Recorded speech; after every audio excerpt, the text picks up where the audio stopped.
program vaksinasi. Jangan abai, pakai masker yang sempurna, biar corona hilang gak.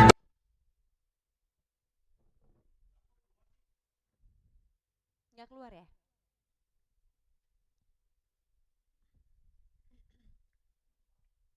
Bentar ya. Baik, sambil kita lanjutin ya. Setelah cuplikan foto dan video, itu tadi kita sudah saksikan bersama-sama Bapak Ibu sebuah video yang kita saksikan bahwa ada kegiatan yang terus berlangsung diadakan oleh Yayasan Sulu Insan Lestari dan juga Lembaga Kebudayaan Betawi dalam halnya kaitan pencegahan COVID-19. Ini upaya kita bersama agar para pelaku seni dan budaya dan juga di sini kaitannya juga para masyarakat, baik itu masyarakat umum maupun masyarakat penyandang disabilitas, semuanya kita bisa sama-sama pulih bersama dalam kondisi pandemi COVID-19 ini. Baik Bapak Ibu, selanjutnya kita akan mendengarkan sambutan dari Direktur Yayasan Suluh Insan Lestari. Kepada Ibu Feni Setiawati dipersilahkan.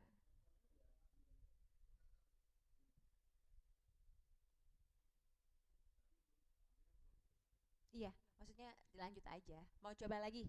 Tadi tayangannya agak error ya, kita coba tayangin lagi ya. Ada PPT. Bang Rudi ada PPT, Bu Feni, Bang. Bu Feni ada PPT sedikit. Ada, sudah siap ya? Dijadiin co-host bisa nggak Bang? Bu Feni katanya untuk bisa ngeklik. Iya.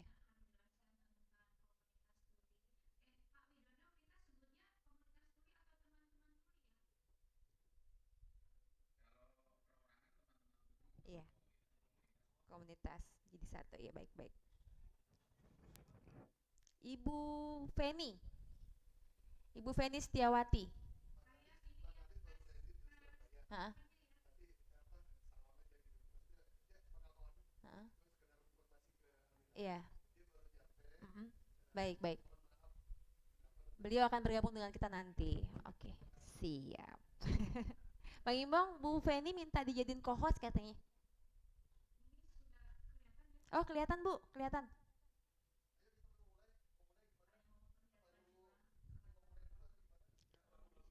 Lagu-lagu dulu sambil nunggu orang gabung ya.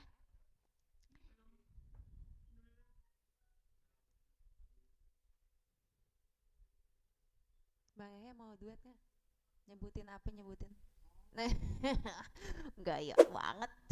Apa bahasa kita bilang abang namanya apa? Diem aja. Apa kemarin kita ngomong bahasanya? Bahas istilah Betawi kita apa? Hilang hilang apa?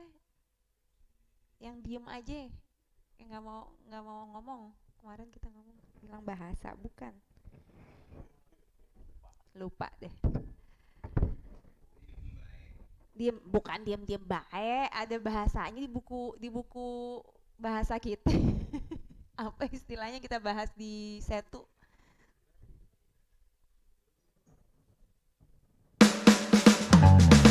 Yuk, ayo kita vaksin. Ayo kita vaksin. Kita patuhi aturan prokes serta taat dengan 5M-nya. Ayo kita dukung program pemerintah. Bareng-bareng kita ikut program vaksinasi. Jangan abai, pakai masker yang sempurna, biar corona hilang gak bersisa. Vaksinasi ini ikhtiar kita bersama. Gue bude, ayolah kita ikutin aja. Daripada kita diem gak ada usaha, kita dukung program vaksinasi, oke. Ayo vaksin, ayo vaksin. Warga sehat kita juga yang rasain. Ayo vaksin, ayo vaksin. Warga sehat kita juga yang rasain. Ayo, cangcingnya babe, kita vaksin.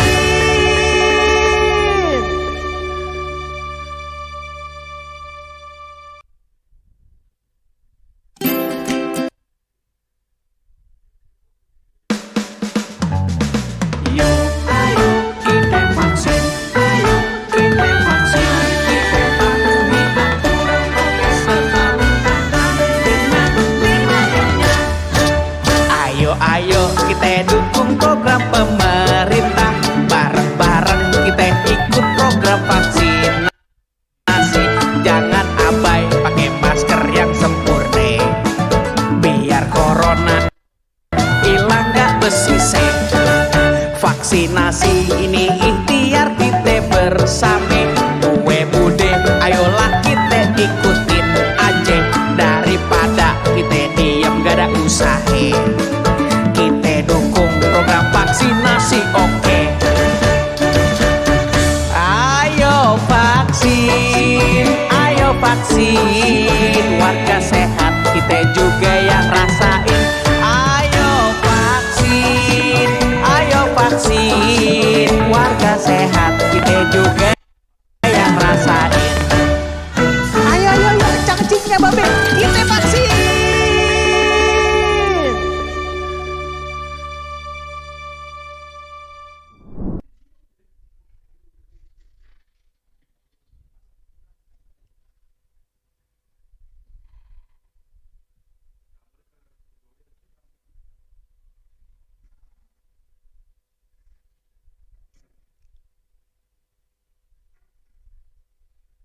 Bismillahirrahmanirrahim. Assalamualaikum warahmatullahi wabarakatuh. Masya Allah. Udah kedengeran ya suara saya ya?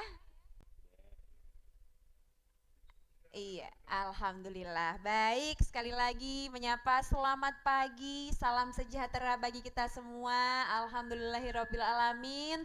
Puji syukur kehadirat Allah Subhanahu wa taala dan junjungan kita Nabi besar Muhammad sallallahu alaihi wasallam. Pada kesempatan kali ini, pagi yang cerah ini, dari studio Lembaga Kebudayaan Betawi, kami menyapa Anda di aplikasi Zoom dan di kanal YouTube Lembaga Kebudayaan Betawi dalam acara yang luar biasa sekali. Saya ketika mendengar akan bergabung di webinar kali ini semangat luar biasa. Namun sebelum memulai acara, kami ingin memastikan dulu untuk Bapak Ibu, Abang None, Encang-encingnya Babe semua yang sudah bergabung, pastikan untuk di-mute suaranya dulu. Iya, agar kita bisa sama-sama mendengar dengan jelas materi pada hari ini. Baik, Abang Pon, Cangcingnya Babe, pada kesempatan kali ini sebuah acara luar biasa telah diadakan oleh Yayasan Suluh Insan Lestari bekerja sama dengan Lembaga Kebudayaan Betawi dan Dinas Kebudayaan Provinsi DKI Jakarta. Sebuah acara webinar pencegahan pandemi COVID-19 gelombang ketiga. Ini adalah acara yang kita sama-sama akan ikuti kurang lebih sekitar 2 jam ya, yang nantinya akan ada materi yang kita bisa interaktif bersama untuk bukan hanya pertanyaan tapi juga pernyataan yang kita bisa sama-sama keluarkan, atau kita sama-sama ngeluarin unek-unek kalau kata orang Betawi bilang ya, agar kita bisa merasa satu keluarga di sini untuk berjuang memerangi kondisi atau pandemi COVID-19 ini. Baik, saya ingin menyapa terlebih dahulu pada kesempatan kali ini yang telah mungkin hadir bersama dengan kami pada kesempatan kali ini, Kepala Dinas Kebudayaan Provinsi DKI Jakarta, Bang Iwan, ini dalam perjalanan, jadi beliau akan bergabung dengan kita nantinya. Dan juga kami ingin menyapa Direktur Yayasan Suluh Insan Lestari, Ibu Feni Setiawati yang sudah bergabung bersama kami. Terima kasih Ibu yang sudah bekerja sama dengan LKB dan juga Dinas Kebudayaan DKI Jakarta pada kesempatan kali ini. Ini biasanya LKB acaranya nih ya Bang, nggak sendiri nih saya, oren-oren. Di sebelah saya ini juga ada seseorang yang sudah tak asing lagi ya, boleh di zoom dulu. Nah, ini yang akan menjadi narasumber dari banyak narasumber pada hari ini, namun beliau adalah mewakili dari seniman Betawi. Assalamualaikum Bang Yahya Andi Saputra. Terima kasih sudah bergabung bersama kami ya, mewakili para seniman dan juga seniman-seniman yang sudah bergabung bersama kami juga di aplikasi Zoom. Tapi ngomong-ngomong, kenalin Bang Yahya, es yang seger asal Jakarta namanya es Landang Mayang. banyak geger orang berkata kalau tak kenal maka tak sayang. Belum kenalan sama saya. Iya, boleh kenalan lah. Perkenalkan, saya Amira Alkatiri yang akan memandu rangkaian acara webinar pada kali ini. Baik, Abang Pon cangcingnya babe semuanya. Selain tadi ada direktur yang sudah hadir, lalu juga di sini ada para narasumber, dokter, psikolog, lalu juga kami ingin menyapa secara personal juga yang hadir bersama kami pada kali ini. Sebentar, oke. Nah, sudah hadir bersama dengan kami para pelajar dan mahasiswa mungkin yang bergabung, terima kasih. Para siswa dan orang tua dari Sekolah Luar Biasa Provinsi DKI Jakarta, terima kasih sudah bergabung bersama kami. Para guru tepatnya yang bergabung dalam Ikatan Guru Pendidikan Khusus Indonesia atau IGKHI, terima kasih yang sudah bergabung. Lalu para penggiat organisasi sosial dan juga kebudayaan Betawi, ini para seniman-seniman juga ya yang hadir, para tokoh pelaku seni dan budaya. Lalu di sini ada juga mewakili mungkin instansi pemerintah dari Dinas Kebudayaan, dari pemerintahan Provinsi DKI Jakarta. Ada juga mungkin YouTuber dan influencer di sosial media, dan para praktisi, dokter, tenaga medis, media massa, dan juga media online, para rekan-rekan media. Dan saya ingin menyapa juga secara khusus teman-teman atau Bapak Ibu dari Lembaga Anugerah Bahasa Isyarat Indonesia. Apa kabar? Dan Abang Pon cangcingnya babe mungkin melihat agak berbeda ya pada hari ini. Biasanya kalau webinar barengan LKB yang nongol cuman wajahnya Empok Mira atau Bang Yahya ya, para moderator. Nah, ini sebelah layar nih tuh. Ada Bang Widodo. Hai Bang Widodo. Beliau adalah juru bahasa isyarat. Jadi pada kesempatan kali ini beliau akan menjadi penterjemah bahasa isyarat karena bergabung juga bersama kami teman-teman tuli dari komunitas tuli. Apa kabar? Kakak, adik, bapak, ibu semuanya. Terima kasih sudah bergabung bersama kami pada hari ini. Kita akan sama-sama karena teman-teman tuli juga merupakan masyarakat, warga DKI Jakarta, warga Indonesia. Nah, kita juga akan sama-sama nih ngobrol. Pokoknya tidak ada pembatas hari ini. Maupun kita mau ngobrol, ada juga di sini teman dari isyarat Bang Widodo juga yang akan nantinya menerjemahkan apa materi pada hari ini. Nah, Abang Pon cangcingnya babe, insya Allah kita akan masuk nantinya ke webinar kita. Namun pada kesempatan kali ini juga kami ingin terlebih dahulu Abang Pon cangcingnya babe untuk mengawali acara ini dengan menyaksikan cuplikan foto dan video kegiatan Yayasan Suluh Insan Lestari dan Lembaga Kebudayaan Betawi dalam pencegahan COVID-19. Biar makin melengkapi gitu, makin kita mendalami webinar kali ini. Ini dia, selamat menyaksikan.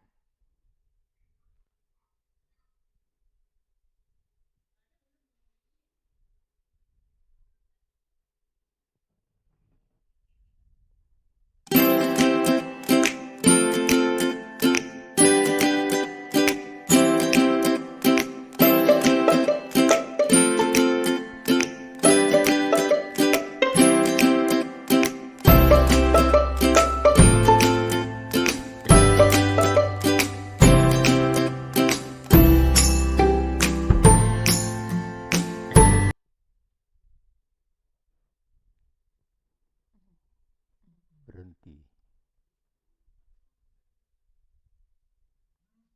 Iya. Sebentar. Kita nantikan dulu.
Belum. Oh, belum.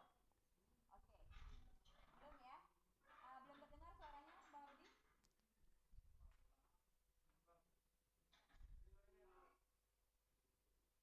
Suaranya belum terdengar ya? Belum ya?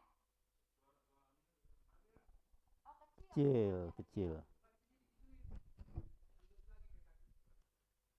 Coba. Oke. Nah, baik. Alhamdulillah.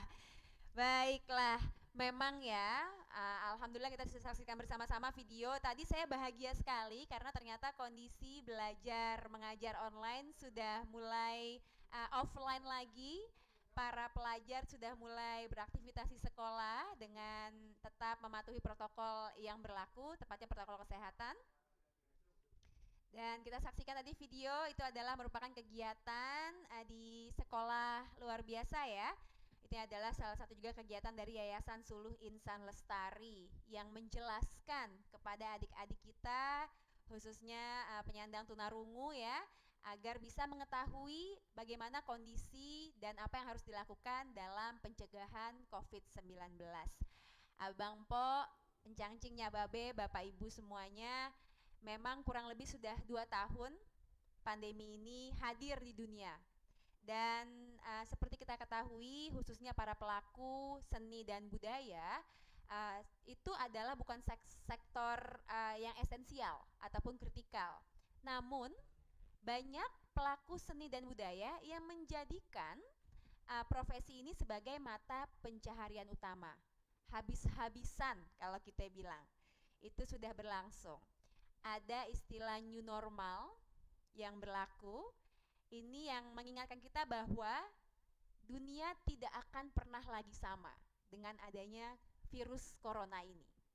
Kita harus beradaptasi, harus bisa berinovasi, berkreasi, menyalurkan ide-ide yang beda dari yang dulu sebelum virus corona menyerang ya. Dan ini adalah hal yang bukan mudah, ini hal yang sulit, namun kita tetap harus menjalaninya dengan baik. Baik, kita akan nanti ngobrol lebih lanjut lagi mengenai hal ini dengan para narasumber kita. Namun sebelumnya saya ingin menyapa terlebih dahulu yang sudah hadir bersama dengan kami, yaitu Bapak Panji Firdianto. Beliau adalah anggota DPRD Provinsi DKI Jakarta. Saya sapa Bang Panji. Terima kasih Bang Panji sudah bergabung dengan kami pada hari ini. Insya Allah Bang Panji akan mewakili dari wakil rakyat yang akan mendengarkan materi hari ini, dan insya Allah juga nantinya mungkin ada masukan untuk anggota dewan kaitannya mengenai apa yang kita bahas kali ini untuk kebaikan kita bersama, khususnya masyarakat DKI Jakarta, baik masyarakat umum maupun penyandang disabilitas. Selanjutnya kita menuju ke rangkaian acara berikutnya. Kita akan mendengarkan sambutan yang akan disampaikan oleh Direktur Yayasan Suluh Insan Lestari. Selamat pagi Ibu Feni Setiawati. Silakan Ibu dengan sambutannya. Selamat pagi, Empok. Empok Terima kasih. Puji syukur dan salam sehat bagi kita semua. Saya menyapa Ibu Kepala Dinas Kebudayaan Provinsi DKI, Ketua Lembaga Kebudayaan Betawi, dan tadi juga sekarang hadir dari DPRD DKI Jakarta, para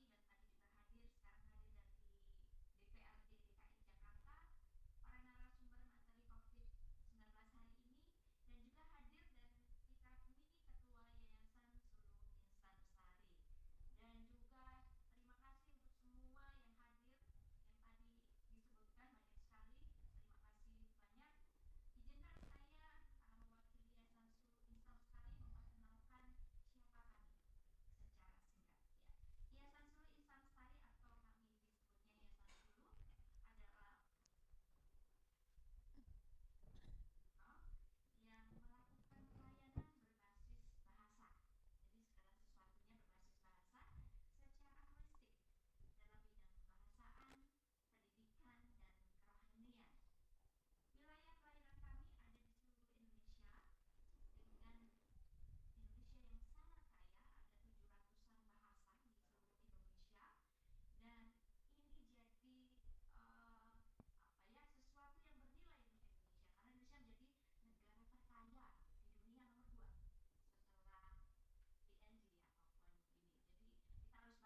Belum, Ibu?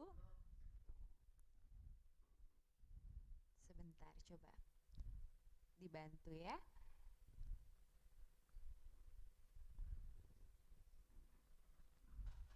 Iya. Oke. Ya.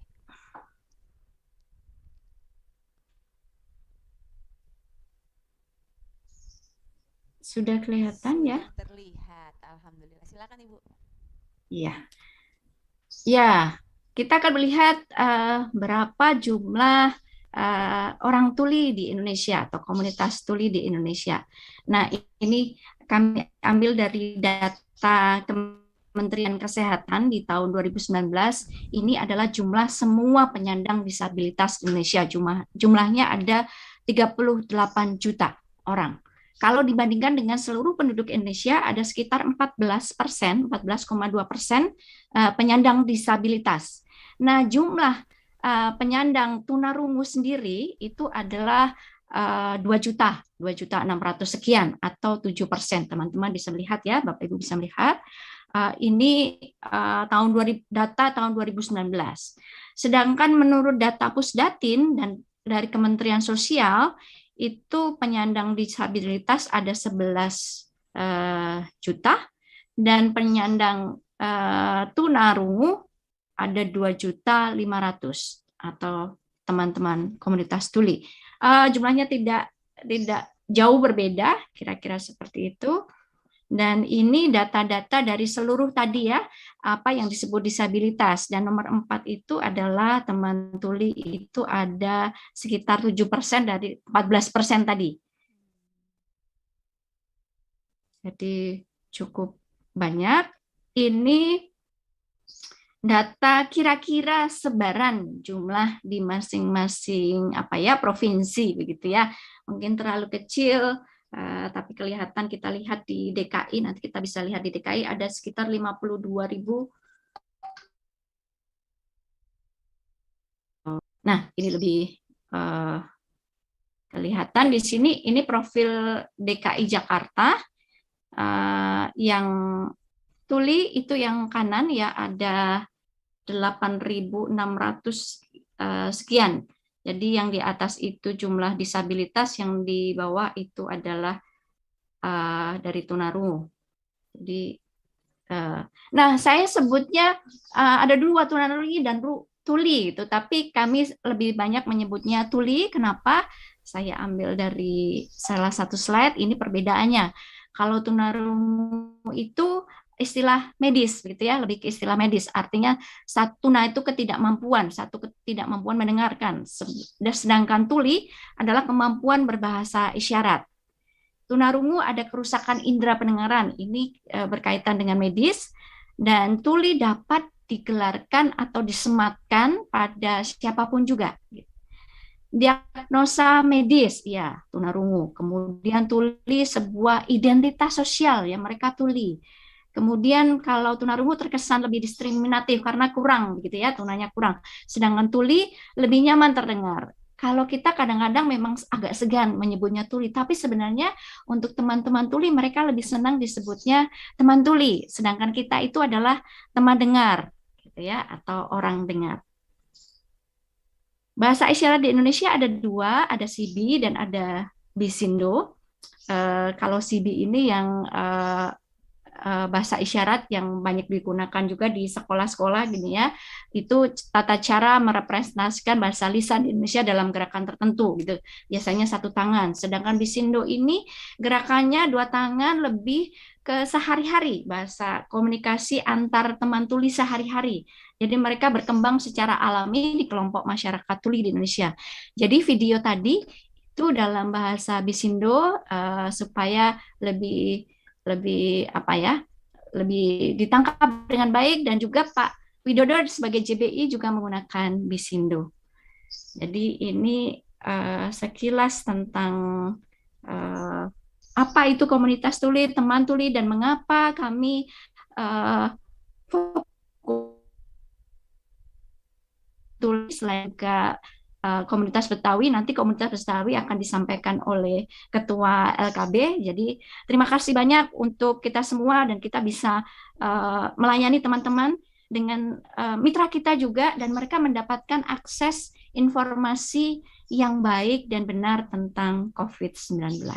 Terima kasih atas kerjasama ini, dan waktu saya persilahkan, dan terima kasih untuk para pemateri berikutnya. Terima kasih banyak Ibu Feni Setiawati, Direktur Yayasan Suluh Insan Lestari. Masya Allah, di awal saja kita sudah bisa mendapatkan ilmu bermanfaat kaitannya mengenai komunitas tuli ya, dan juga kegiatan dari Yayasan Suluh Insan Lestari. Baik, Abang Empo, Encang Cingnya Babe semuanya, memang kerjasama ini luar biasa sekali.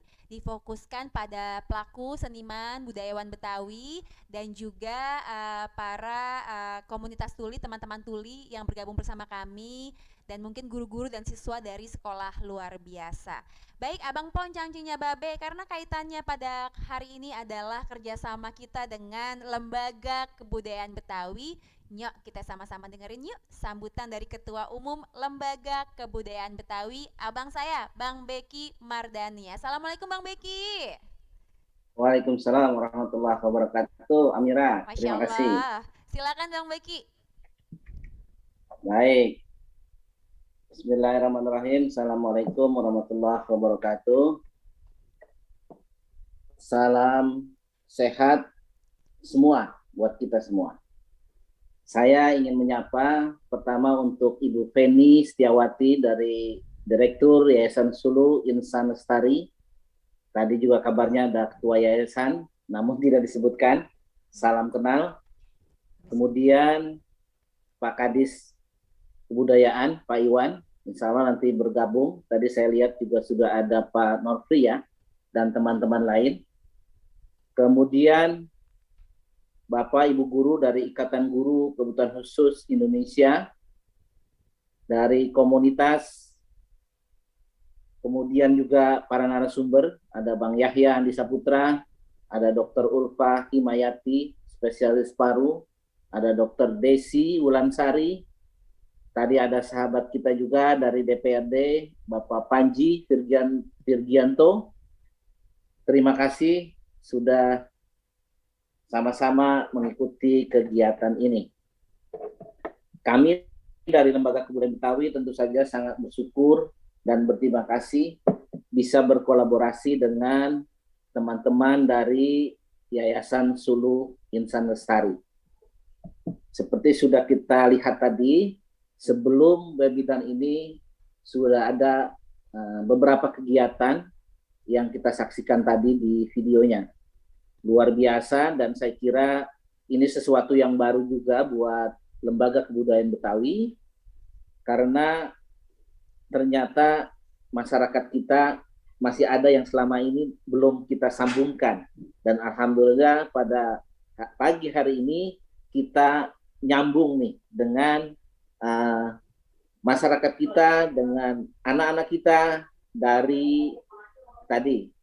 dari komunitas tuli Indonesia. Dan bahkan tadi saya lihat yang hadir juga ada yang dari Papua, ada dari daerah-daerah lain. Ini luar biasa. Apalagi kita tahu bahwa webinar ini juga ditayangkan secara streaming, dan nanti juga rekamannya bisa dilihat di kanal YouTube, baik di kanal YouTube-nya LKB maupun di Yayasan Suluh Insan Lestari. Bapak Ibu yang berbahagia, saya Amira mau kasih pantun sedikit ya. Boleh kan? Beki. Boleh. Ini pantunnya buat kita semua. Ayo coba. Kalau kita beli baju, jangan lupa beli celana. Iya. Cakep. Belinya di pasar pagi. Cakep. Hari ini kita ngomongin lagi tentang corona, biar corona tidak datang lagi. Yeay, benar. Biar nggak datang lagi tuh kita bahas, biar kita paham ya Bang Beki. Iya, betul sekali. Dan saya kira nanti ini dari narasumber, Dr. Ulfa, Dr. Desi, kita tahu bahwa sudah 2 tahun kita dihantui oleh pandemi corona ini. Dan bahkan di beberapa negara sekarang kan kita tahu ada varian baru yang kita juga diminta untuk tetap waspada.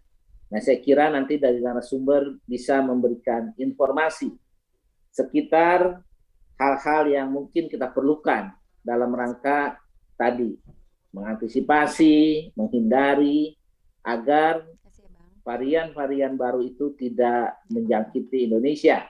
Karena kita tahu, alhamdulillah di kita ini sudah landai dan sudah masuk ke level 1. Jadi artinya kita sudah bisa berkegiatan. Dan alhamdulillah juga kita lihat adik-adik kita yang sekolah sudah bisa belajar tatap muka, ini agar terus gitulah, karena sudah terlalu lama nih 2 tahun kita secara online.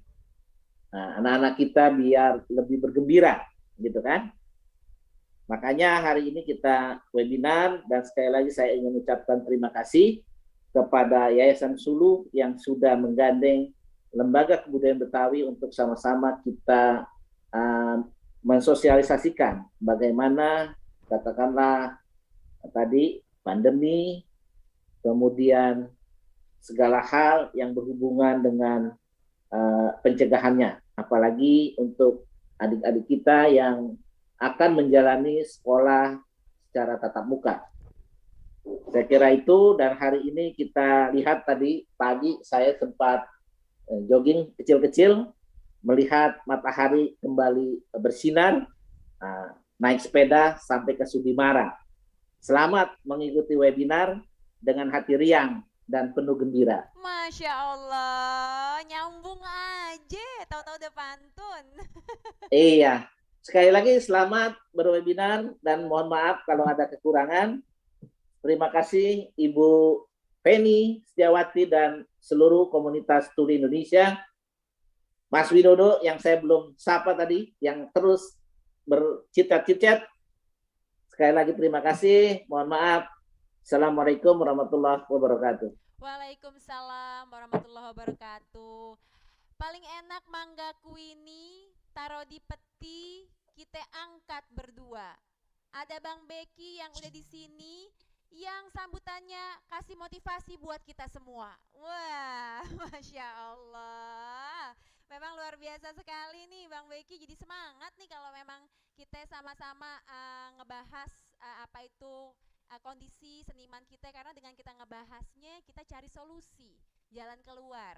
Khususnya nih saya selalu konsentrasi sekali untuk para seniman-seniman senior kita yang mungkin kurang paham sama digital, sedangkan apa-apa semua digital. Nah kita nih yang paham bisa sama-sama kita berikan juga informasi dan bantu para seniman-seniman senior yang kita harus hargai, hormati, karena kalau bukan dari beliau, dari siapa lagi kita bisa mengetahui ilmu-ilmu bermanfaat kaitannya mengenai adat kita, sejarah kita, itu dari para senior kita ya, abang babe kita, nyanyi kita semuanya. Baik, Abang Pon cangcingnya babe tadi sudah disapa lagi sama Bang Beki. Ini udah ada Bang Panji nih, salah satu anggota DPRD DKI kita. Boleh dibuka dong suaranya. Assalamualaikum Bang Panji. Mana nih Bang Panji nih? Assalamualaikum Bang Panji, di unmute dulu boleh mungkin? Saya mau ngobrol sedikit boleh? Sepertinya beliau juga sedang ada kegiatan lain ya. Kedengeran nggak suara saya? Bang Panji? Bang Panji Firdianto, tuh lagi sibuk Bang ternyata ya. Sudah deh Abang Po, nanti kita minta beliau untuk ngobrol lagi mungkin setelah beliau sudah luang sedikit waktunya. Baik Abang Po, cangcingnya babe, kita akan masuk ke sesi webinar kita pada kali ini, yaitu adalah mengenai bagaimana pencegahan pandemi COVID-19 gelombang ketiga. Nah, nanti akan ada narasumber yang tadi sudah disapa oleh Bang Beki ya. Ada seniman Betawi mewakili, ada Bang Yahya, lalu juga ada dokter paru RSDC Wisma Atlet Kemayoran, ada dokter Ulfa. Lalu ada psikolog juga dari RSJC Wisma Atlet Kemayoran, yaitu adalah Ibu Desi Wulansari. Dan nantinya akan bergabung bersama dengan kita juga Kepala Dinas Kebudayaan Provinsi DKI Jakarta, Bang Iwan Henry Wardana. Nah, ini biar kayak cerita nih ya. Jadi narasumbernya yang pertama nih, karena kita lagi konsentrasi bagaimana sih sebenarnya kondisi kita saat ini khususnya para seniman, para pelaku, tokoh-tokoh atau pelaku seni dan budaya Betawi. Nah, kita awalin dulu pembicaraan kita dengan narasumber kita yang pertama, yang nantinya juga beliau atau kita semua acara kali ini kita akan bagi-bagi untuk Abang Po Encang Cinya Babe nanti setelah sesi narasumber semuanya selesai. Ada sesi tanya jawab dan untuk 5 orang yang terpilih penanyanya dengan pertanyaannya akan mendapatkan hadiah buku berjudul Jantuk karya Bang Yahya Andi Saputra. Nah, aduh, 6 deh sama moderatornya boleh nggak? Boleh. Apa kabar Bang Yahya? Alhamdulillah. Sehat ya? Wah, Mirah, ya. Kalau gitu sebelum kita masuk ke benar-benar penyakitnya, kondisinya gimana secara medis, secara psikologis juga, terus bagaimanakah program-program pemerintah juga nantinya, kita awalin dulu dengan berkisahnya Bang Yahya nih. Gitu ya. Gimana Bang Yahya? Boleh dong seniman kita nih, pelaku seni budaya Betawi ini dalam pandemi COVID-19 nih, kayak gimana nih Bang Yahya? Ya, terima kasih Po Silakan, Bang. Amira Al-Katiri dan yang saya sayangnya saya demenin tuh Pak Widodo karena dia nggak berhenti bergerak ya, bergerak terus itu berarti Bapak sehat itu ya, sehat jiwa raga. Dan tentu saja Bang Beki, Bang Imbong, ada my senior Haji Yoyo Mukhtar kalau tidak salah di situ ya, and Ibu Feni Setiawati. Ibu Feni Setiawati ini kalau nggak salah adiknya bini saya ya. Masa Bang? Ya karena ini kan dia namanya Feni Setiawati. Iya. Bini saya namanya Suli Setiawati. Jangan-jangan dia kembar ini ya. Namanya mentang-mentang mirip, yang namanya Setiawati banyak. Iya itu nama bini saya Suli Setiawati Iya. dan ibu kepala yayasan tadi kepala yayasan ibu bos Direktur. ibu direktur kita, ibu bos kita tadi namanya Feni Setiawati. Nah, tapi tentu saja kalau dilihat dari muka cakapan Ibu Feni dari bini saya. Bisa begitu, Iya tapi nggak apa-apa dong. dibilang saudara, kita semua bersaudara ya Bang. Boleh. Silakan Bang. Ya, semuanya yang ada di di ruang virtual ini, saya Yahya Andi Saputra. Memang kalau ditanyain sama Po Amira, ya kondisi kita memang sekarang orang Betawi bilang tuh lagi tengkurep, ya. Tengkurep, jadi tengkurep alias tiarap. Seniman-seniman Betawi itu memang ya jarang mentas karena memang pentas tidak boleh, siaran langsung tidak boleh, tanggapan-tanggapan juga di kampung dibatasin. Tapi kita itu Pak kasih screen-nya, kasih screen is. Kita share screen ya. Iya. Ada materi sedikit yang bisa kita ikuti dan kita baca. Ya jadi tadi kalau Ibu Penny ungkapkan ya Po Iya. Amira, nah, dari lempengan bahasa, dari lempengan bahasa itu COVID wabah itu dalam bahasa Betawi namanya awar-awar. Awar-awar. Ya, awar-awar. Jadi wabah COVID-19, awar-awar COVID-19. Dan memang kalau dari kita menyebutkan orang sakit itu kan macam-macam ya keadaannya. Jadi kalau misalnya di sini ada Bang Edi Permana, itu kita lihat jogrogannya. Atau Po Amira sendiri Nyata dilihat kita ada lihat orangnya. jogrogannya. Benar. Nah, kalau dia ketawa-ketawa atau dia lagi merengut atau Iya. dia lagi cemberut gitu atau dia lagi merasakan sesuatu, pasti kita lihat dari sorot matanya, dari senyumnya, dari pipinya yang kalau perempuan tuh kita lihat pipinya yang kemerah-merahan itu bahwa dia sedang sehat, Iya. sedang gembira hatinya. Tapi kalau kita lihat dari lempengan atas, Bang Edi misalnya, dia problem nggak dengan kepalanya? Ini diterusin aja screen-nya, nggak Boleh usah di menunggu, next ya. nggak usah menunggu disuruh-suruh. Nanti kalau disuruh berhenti baru berhenti, berhenti sekolah bagaimana? Nah, Next jadi boleh. kita lihat Pak Edi atau sekum kita ya, sekum kita kan mendingan orangnya daripada Bang Edi misalnya. Sama aja mendingan Dari aja. lempengan kepala dia kita lihat dia itu rambutnya normal nggak? Nah, botak nggak? Ini biar abang pos semua tahu nih yang lagi Ya. di zoom. Jadi Bang Edi nih sekarang lagi posisi kameramen kita, nggak ada rambutnya gitu. Bukan begitu. Enggak, itu untuk menyebut bahwa semua orang tuh begitu. Mm-mm. Dari kepala kita lihat rambutnya. Ada yang rambut udah mulai rontok, ada yang kemudian kepalanya botak, ada yang kemudian rambutnya berubah dua clear. Mm-mm. Clear pertama, clear hitam, clear kedua, clear putih atau clear merah jambu. Kan ada model begitu tuh. Itu Iya, secara clear. alamiah memang seperti itu. Di kulit kepalanya Mhm. itu pasti kita suka garuk-garuk. Itu gatal. Itu ada kutu, Iya, ada ketombe. iya, Itu perlu obat. iya. Nah, di dalam kulit kepalanya ada apa? Ada otak, Mhm. ya. Otak ini juga paling penting karena semua unsur informasi diserap oleh dia untuk kemudian disebarkan kembali informasi itu. Maka otak itu atau orang Betawi bilang polo, Mhm. polo itu artinya otak yang kudu kita piare. Kalau polo itu bermasalah, dia bisa strip. Mhm.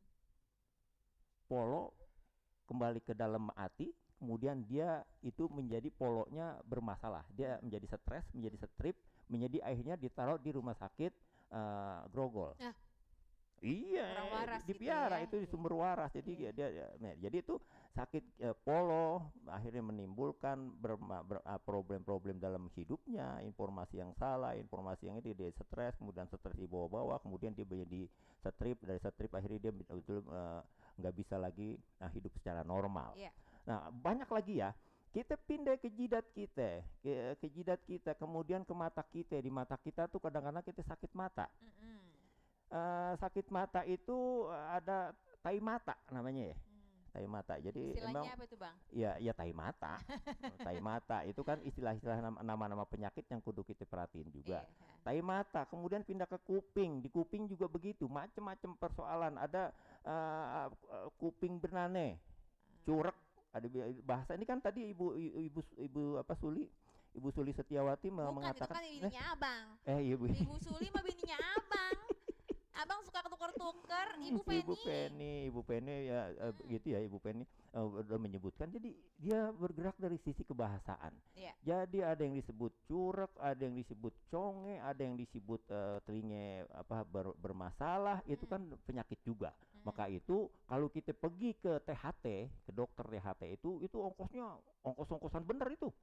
Kita salah colok kuping kita, maka dia bermasalah juga. Iya. Kita baik-baikin kuping kita juga dia bermasalah juga. Iya. Apalagi kalau orang yang nggak biasa naik kapal mabur, kapal terbang itu kan ada udara yang menekan dia sehingga kuping kita- itu sampai berhari-hari. Ini itu barangkali problem juga ya. Jadi Iya. bagaimana kita menyelesaikan itu. Kemudian di hidung misalnya ada ingus. Mhm. Ya, ada ingus, ada upil, ada apa macam-macam dan segala macam. Kemudian di mulut juga, di mulut itu ada gigi gingsul, ada gigi taring, ada segala itu. Kalau gigi kita udah bolong, kalau kata lagu dangdut itu, aduh sakit gigi itu lebih sakit. Lebih sakit gigi daripada sakit hati itu. Iya, bener. Kacau betul ya, Iya. Pak Widodo ya. Jadi saya ngomong cara Betawi nih Pak Widodo. Jadi Tenang, Pak Widodo udah I'm biasa. sorry ya Pak Widodo udah biasa ya. Itu. Kemudian itu ada boesan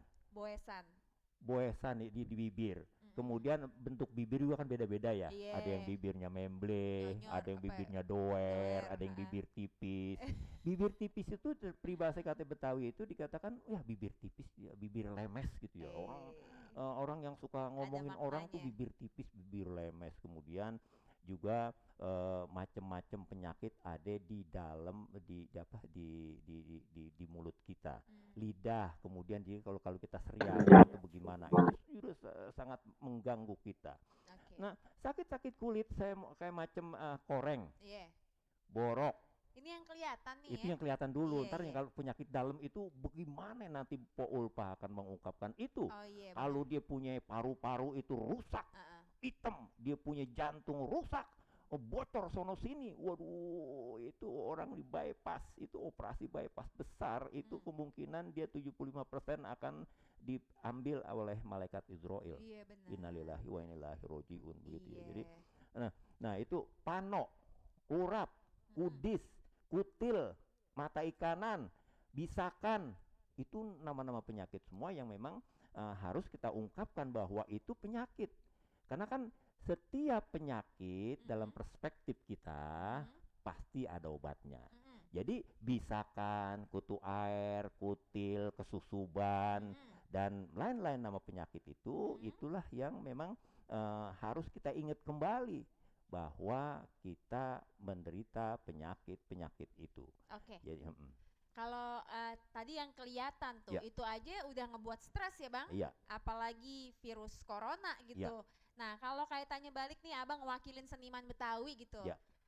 Secara pengalaman pribadi nih setahun setengah ini yang Abang rasain gimana nih dengan virus yang gak kelihatan? Yang kelihatan aja pusing apalagi yang gak kelihatan gitu Bang. Kita berusaha melawan si awar-awar ini Awar-awar. dengan cara kita.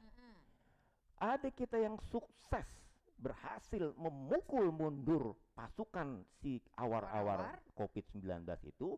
Ada juga yang mereka terserang abis-abisan sehingga mereka akhirnya dilarikan ke rumah abadi mereka di Rorotan. Aduh Masya Allah jangan sampai dong Bang. Iya, teman-teman kita kan begitu. Kita seniman Betawi misalnya kita kenal namanya Rahmat Sadli.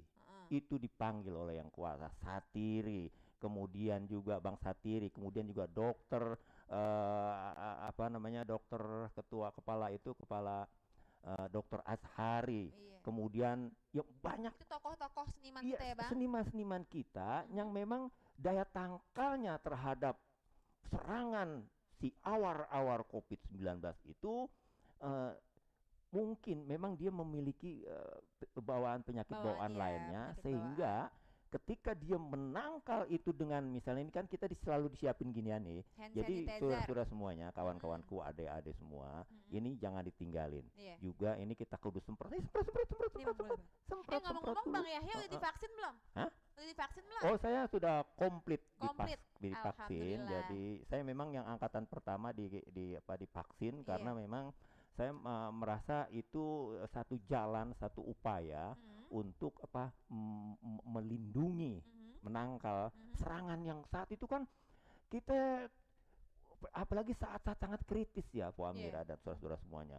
Itu setiap waktu kita dengar pengumuman di masjid, innalillahi wa inna ilaihi rojiun. Begeter kita ya Bang? Iya, kita mendelu-delu kita punya Iya, hati ya, benar. Bang Widodo. Kita punya hati mendelu-delu. Setelah meninggal dunia karena COVID, Bang Rudi Haryanto dikatakan seperti itu ya. Itu Jangan pengumuman seperti itu kita Iya. dengar hampir tiap hari. Udean sih gitu mobil namanya yang bawa mayat tuh, mayat.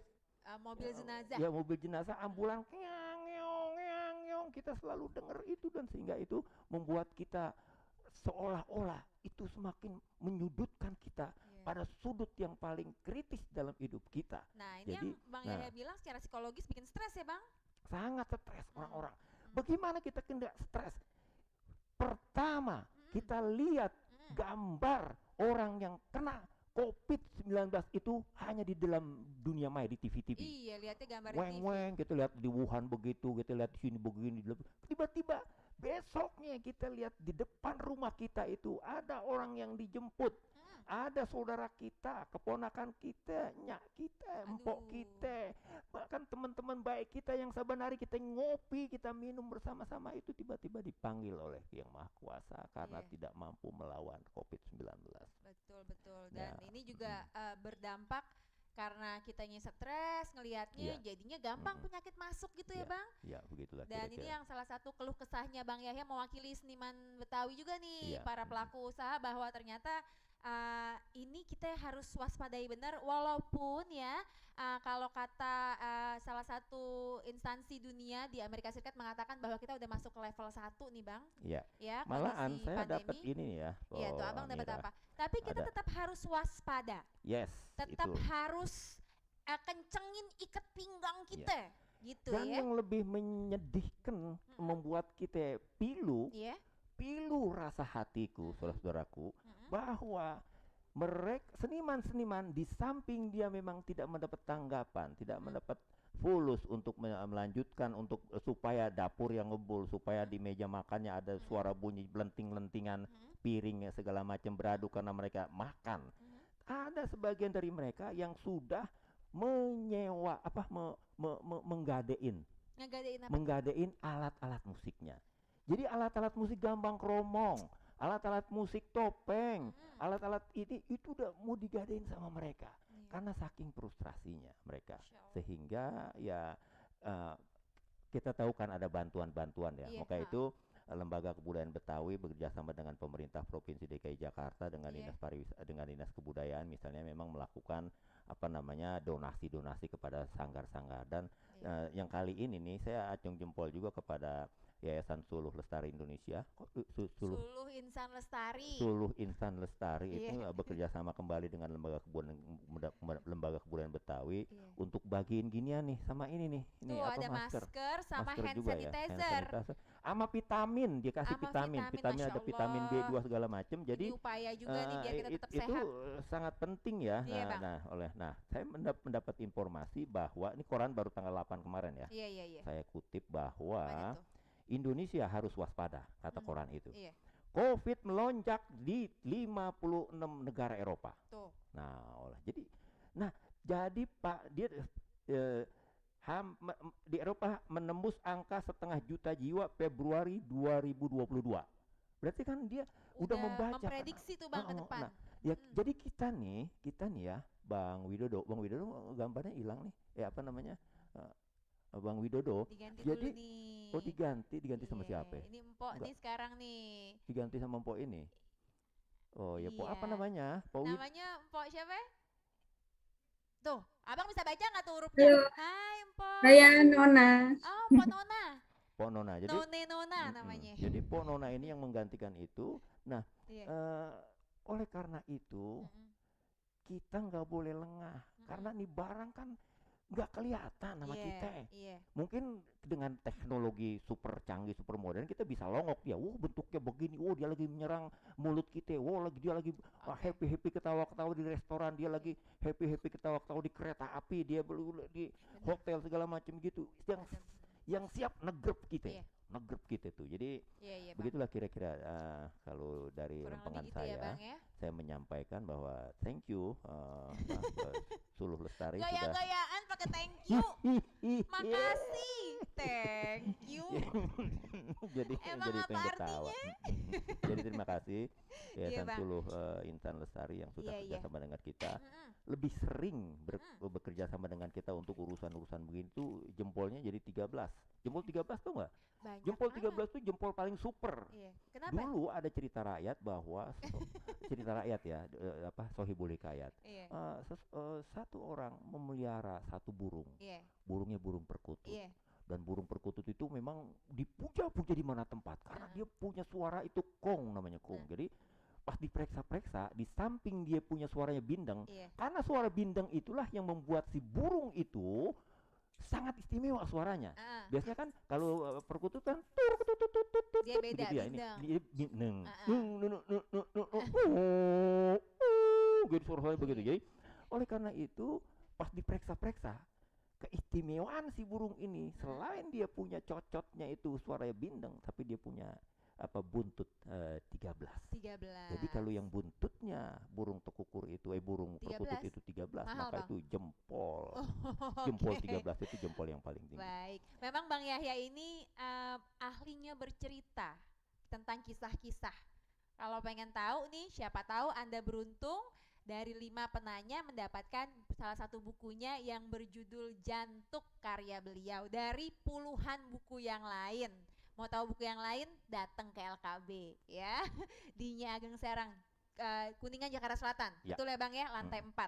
Baik, karena Bang Yahya tadi sudah cerita, Ya. berkisah ya mengenai bagaimana kondisi seniman Betawi, terus kaitannya yang ngebuat stresnya virus corona ini. Nah, kita masuk Ya, nih. tapi memang penyakit-penyakit yang tadi itu banyak belum bisa kayak model bengek, Iya, ampeg, masih kemudian banyak. turun berok, kondor, Ada itu kan lagi.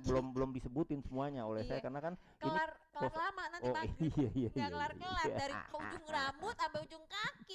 Kalau jempol ada lagi tuh Iya, penyakitannya. ada jantengan nanti Jantengan, jantengan. bener Heeh. banget. Ya Kutu udah, airan, kutu airan bisa kutu bisakan airan. kutu airan gitu. Banyak penyakit yang dilihat ya. Baik, kalau begitu kita akan masuk ke sesi yang selanjutnya karena kita lagi mau ngomongin nih kaitannya masuk langsung ke virus coronanya. Kita tadi di awal sudah informasikan bahwa hampir 2 tahun ya kondisi dunia seperti ini, gelombang kedua beberapa waktu lalu kita alami bersama, dan kalau kita bilang jangan sampai kita masuk ke lubang yang sama 2 kali gitu. Iya. Ini Ada mau masuk gelombang ketiga kata koran itu udah Nah, gelombang jangan ketiga. sampai nih kejadian sampai ke Indonesia. Karena menurut data yang saya dapatkan, ini telah ditemukan, ini kita ketahui ya, virus varian baru dari virus corona yaitu Delta Plus. Ini sudah masuk ke negara-negara tetangga, di Malaysia, di Singapura per Oktober, akhir Oktober 2021. Ini deket banget Abang Poncang Cinya Babe, jadi jangan lengah. Kalaupun dunia sudah mengatakan kita sudah masuk level 1 untuk pandemi COVID-19 ini, jangan lengah. Biar tahu ya seberapa kondisinya itu sekarang dan bagaimanakah kondisi dari segi medis ya. Apakah di sini sudah betul-betul melandai, namun apakah kita bisa melepaskan ikat pinggang kita atau tidak gitu. Kita akan masuk ke sesi yang kedua. Narasumber kita yang kedua ini beliau merupakan dokter di RSDC Wisma Atlet Kemayoran. Beliau menempuh dokter umum FK Yarsi pada tahun 2005 sampai 2011. Lalu S2-nya mengambil spesialis paru dan pernafasan di FK UNAD di Padang tahun 2016 sampai 2020. Dan beliau dokter spesialis paru di Rumah Sakit Yarsi, dokter spesialis paru di Rumah Sakit Hermina Podomoro dan juga RSUD Pademangan. Nah, kenapa dipilih beliau yang memang kalau kita bilang ngejogrok ya Bang, Ya. di situ di Wisma Atlet Kemayoran. Kalau dulu zaman Asian Games semua mau datang ke Wisma Atlet Kemayoran. Sekarang nggak ada yang mau datang ke situ karena kita tahu bahayanya virus corona. Nah, langsung kita sapa deh dokter kita, Dokter Ulfa Himayati SP Paru. Selamat pagi Dokter Ulfa. Selamat pagi, Assalamualaikum warahmatullahi wabarakatuh, Pak Amira, Warahmatullahi wabarakatuh. Kalau Bang Yahya. orang-orang nggak mau ke Wisma Atlet Kemayoran, Dokter Ulfa salah satu yang saya harus ke situ karena Saya samperin. saya samperin malah karena mau nyembuhin orang-orang yang ada di situ. Malah dia ngendon di situ. Tiap hari di situ. Dokter Ulfa, kita akan melanjuti ya. Tadi Bang Yahya sudah berkisah. Nah, kalau kaitannya mengenai kondisi virus corona ini di era sekarang, di bulan sekarang, di detik ini, nih Dokter Ulfa, mungkin bisa berkisah juga, bercerita apa yang harus kita lakukan dan bagaimana penanganan atau tindakan kita kaitannya mengenai protokol kesehatan. Dan saya pengen tahu nih di Wisma Atlet Kemayoran sekarang kondisinya kayak apa gitu. Silakan dokter. Kurang lebih kita akan ngobrol 10 menit ya dokter, biar dibagi. Ya, mudah-mudahan cukup nih. Iya, silakan. Saya share screen dulu ya. Baik, bismillahirrahmanirrahim. Assalamualaikum warahmatullahi wabarakatuh. Terima kasih Po Amira. Ya, saya mau nyapa juga yang lainnya, Direktur Yayasan Suli Insan Lestari, Bu Feni, ya Bang Beki, Ketua LKB, ya ada Bang Yahya, ada Bang Yoyo, ya. Sehat Bang? Sehat mudah-mudahan ya. Kita ketemu webinar tahun lalu ya, Desember 2020 tentang COVID juga. Jadi lumayan langganan nih saya ngomongin tentang COVID. Saya mau share screen. Dan yang saya banggakan juga ya, ini yang luar biasa, panitia penyelenggara. Saya kaget juga waktu ditawarkan, diberi kesempatan untuk menjadi narasumber. Ternyata di situ ada teman-teman kita dari komunitas tuli tadi ya. Jadi memang ternyata, oh iya, saya baru ngeh tuh, ternyata selama ini saya bicara di mana-mana ada yang komunitas yang mungkin aja nggak nyampe gitu informasi yang saya berikan. Itu salah satunya ke teman-teman tuli ya. Mudah-mudahan di sini ada Bang Widodo dan Pak Nona ya. bisa nanti menjadi translator ya untuk materi yang saya bawakan. Ya, jadi tadi udah dibahas panjang kali lebar dari Bang Yahya ya tentang ancaman gelombang ketiga COVID-19 terutama di negara kita ya, di Indonesia. Ya, di sini saya ambil judul ancaman dan antisipasi gitu ya. Jadi kalau dibilang ancaman tadi kira ngancem enggak ya. Jadi ini tujuannya kalau kita tujuannya di sini adalah bahwa ngasih tahu aja bahwa kita negara kita berpotensi ya terjadi gelombang ketiga COVID-19 dan dengan kita tahu kalau kita potensinya besar, jadi kita harus ancang-ancang dari sekarang ya mengantisipasinya seperti apa. Ya, nih after the second wave of COVID-19 ya. Jadi habis dua gelombang ya atau gelombang kedua COVID-19 Mei akhir sampai Juli kemarin itu apa sih yang terjadi ya? Pasti banyak pertanyaan, situasi COVID-19 saat ini seperti apa? Apakah pandemi COVID-19 sudah berakhir? Terus ada juga nih yang sudah pernah terinfeksi COVID, mengalami sindrom post-COVID-19 atau yang biasa kita kenal long COVID. Nah, terus vaksinasi itu sebenarnya bagaimana itu? Perlunya seberapa penting ya? Terus bagaimana gelombang COVID-19 di dunia, di Indonesia bagaimana, dan gimana pencegahan gelombang 3 COVID-19. Nah, ini sebagai remind kita tadi yang sudah disampaikan juga sama Bang Yahya ya. Ini adalah yang salah satu yang salah banyak ya, bukan salah satu ya, yang berpulang ya ke rumahnya yang di Rorotan. Ya, jadi di sini memang sebagai remind bahwa COVID-19 itu memang sudah menggerogoti hampir separuh populasi di dunia ya. Di salah satu ini yang ketahuan ini ya, yang ketahuan meninggal karena COVID itu. Belum lagi yang tidak ketahuan, yang tidak terdeteksi. Kalau dari penelitian itu ada lebih dari 100 kali lipat ya sebetulnya di Indonesia yang tidak terdeteksi gitu. Yang tidak terdeteksi terpapar dan juga tidak terdeteksi meninggal karena COVID gitu ya, yang tidak terhitung, yang tidak masuk dalam angka. Nah, ini pada Desember 2020 ini kita di Indonesia di Asia Tenggara itu nomor 1 di dunia. Ini pernah saya sampaikan juga. Ini refresh juga ya, semua udah pada tahu bahwa COVID-19 itu adalah penyakit yang disebabkan oleh virus corona, namanya SARS-CoV-2 virusnya. Pertama kali di Wuhan, Cina tahun 2019, 31 Desember. Ya, jadi memang sudah ada, kalau virusnya sudah ada 2 tahunan ya, lebih. Tapi awalnya dia berasal dari binatang, dia menularkan dari binatang ke binatang, dan ternyata ditemukan lagi menyebar manusia ke manusia. Sudah menyebar di seluruh dunia, dan WHO menetapkan pandemi mulai tanggal 11 Maret 2020 dan sampai saat ini status pandemi belum dicabut ya. Ini sebagai refresh juga ya bahwa kenapa sih COVID bisa parah banget gitu. Jadi tadi dari ujung rambut sampai ujung kaki dia bisa mengenai organ. Ya, organ vital dalam tubuh kita itu ganasnya virus SARS-CoV-2 ya, bisa menyebabkan COVID, coronavirus disease. Ya, dia mulai dari, ini ya kalau dilihat dari gambar hampir semua organ vital ya, dari hidung, paru-paru ya, saluran cerna, jantung, mata, bahkan sampai ke otak ya, organ vital. Pokoknya dia head to toe dari kepala sampai kaki dia bisa.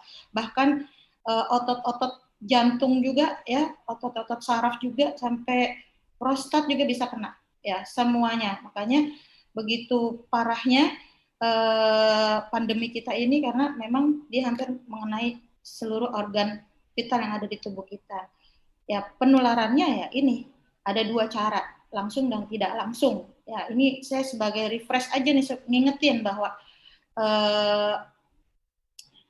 menularnya dengan kontak erat tentunya melalui droplet ya. Droplet itu adalah percik renik yang keluar dari orang yang sakit yang mengandung virus corona, baik secara langsung maupun tidak langsung. Kalau yang langsung dia kontak erat ya, jaraknya kurang 1-2 meter, orang itu tidak memakai masker.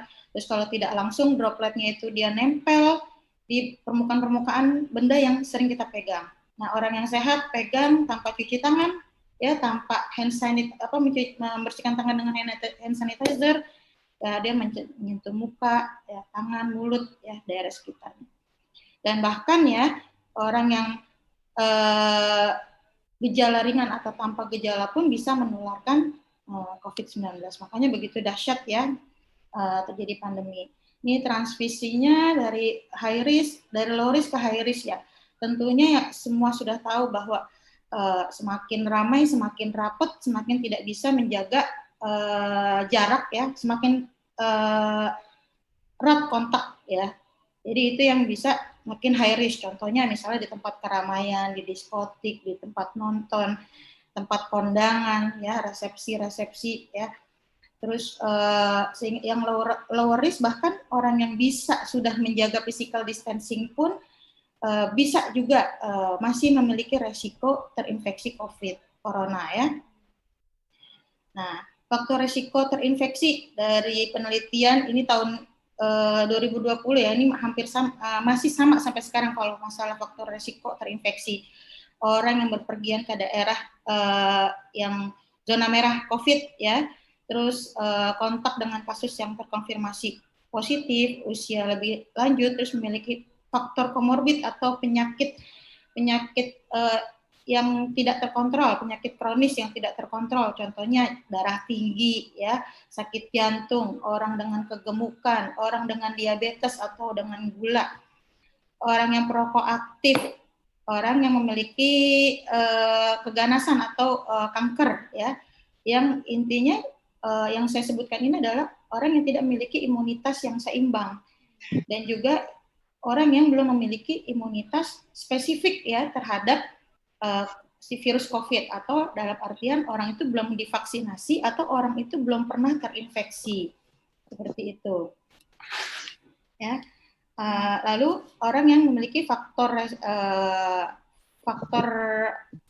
penyakit komorbid yang tidak terkontrol, tentunya orang-orang yang tidak menjaga protokol kesehatan baik dan mobilitas yang sangat tinggi itu faktor resiko yang mudah terinfeksi COVID. Gejalanya udah tahu semua ya, batuk, demam, nyeri tenggorokan, ada yang nggak bisa nyium. Ini sebagai refresh aja ya. Masih sampai sekarang mau varian apapun gejalanya masih mirip-mirip seperti ini ya. Nah, dulu yang bikin banyak ya terjadinya kematian, ya meningkatnya mortality rate atau angka kematian pada pandemi COVID itu adalah ada yang namanya hipoksia. Orang yang kurang oksigen, orang yang sangat sesak, kadar oksigen dalam darahnya sangat kurang, 77%. Nah, di awal-awal ada yang namanya happy hipoksia. Orang di mana orang yang mengalami penurunan kadar oksigen darahnya tapi nggak merasa sesak. Ya. Jadi orang tuh aman-aman aja. Baik. Seperti itu. Kurang lebih 2 menit lagi ya. Oke. Baik, saya cepat. Iya, nggak apa-apa, saya cepat aja ya. Di sini kalau dari CNN, kalau ditotalin sudah 250 juta orang di dunia terpapar COVID, ya, jumlahnya hampir setara dengan populasi Indonesia, ya. Di sumber jam 1 November kemarin, ada 5 juta orang di dunia meninggal karena COVID, ya hampir setara dengan populasi di Pulau Bali dan setengah populasi di Jakarta. Ini kondisi COVID yang saat ini, November 12 November 2021 memang kasus aktifnya sudah mulai menurun ya dari sebelumnya, tapi masih ada ya. Kejadian menurun bisa dilihat dari angka dan juga bisa dilihat dari pasien perawatan isolasi di rumah sakit. Nah, di sini yang sudah mulai tadi ya, sudah mulai sekolah offline, ternyata terdapat 224 siswa dan 19 guru positif corona ya di daerah Semarang. Nah, kalau untuk di